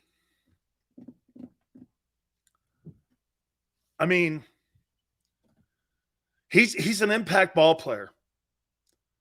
He really is. It's Carter, him, and Bijan. Those are your wild players. The rest of them, they're good. And by the way, I think good down to 15. And then after that, after 15, I think you got a bunch of sandboxes. O-line, D-line. Okay. You know what? I'll say this about the kid from Pitt. The only reason that the kid from Pitt is not at the top end of the draft and he's at the low end of the draft, Cansey, is because of his height. See this right here? See this? This is costing Cansey $15 million. It's 2 inches. It's costing him $15 million. That doesn't mean he's not going to be a great player. Because remember something. Who else was 6 feet, 270 coming out of Pitt? Aaron Donald. Aaron Donald's 6 feet tall. Don't kid yourself. He's not 6'6", 6'5". He's a 6-foot dude. Watch him stand next to some of the old linemen. You're stunned at the height difference and the weight difference. He's a little dude.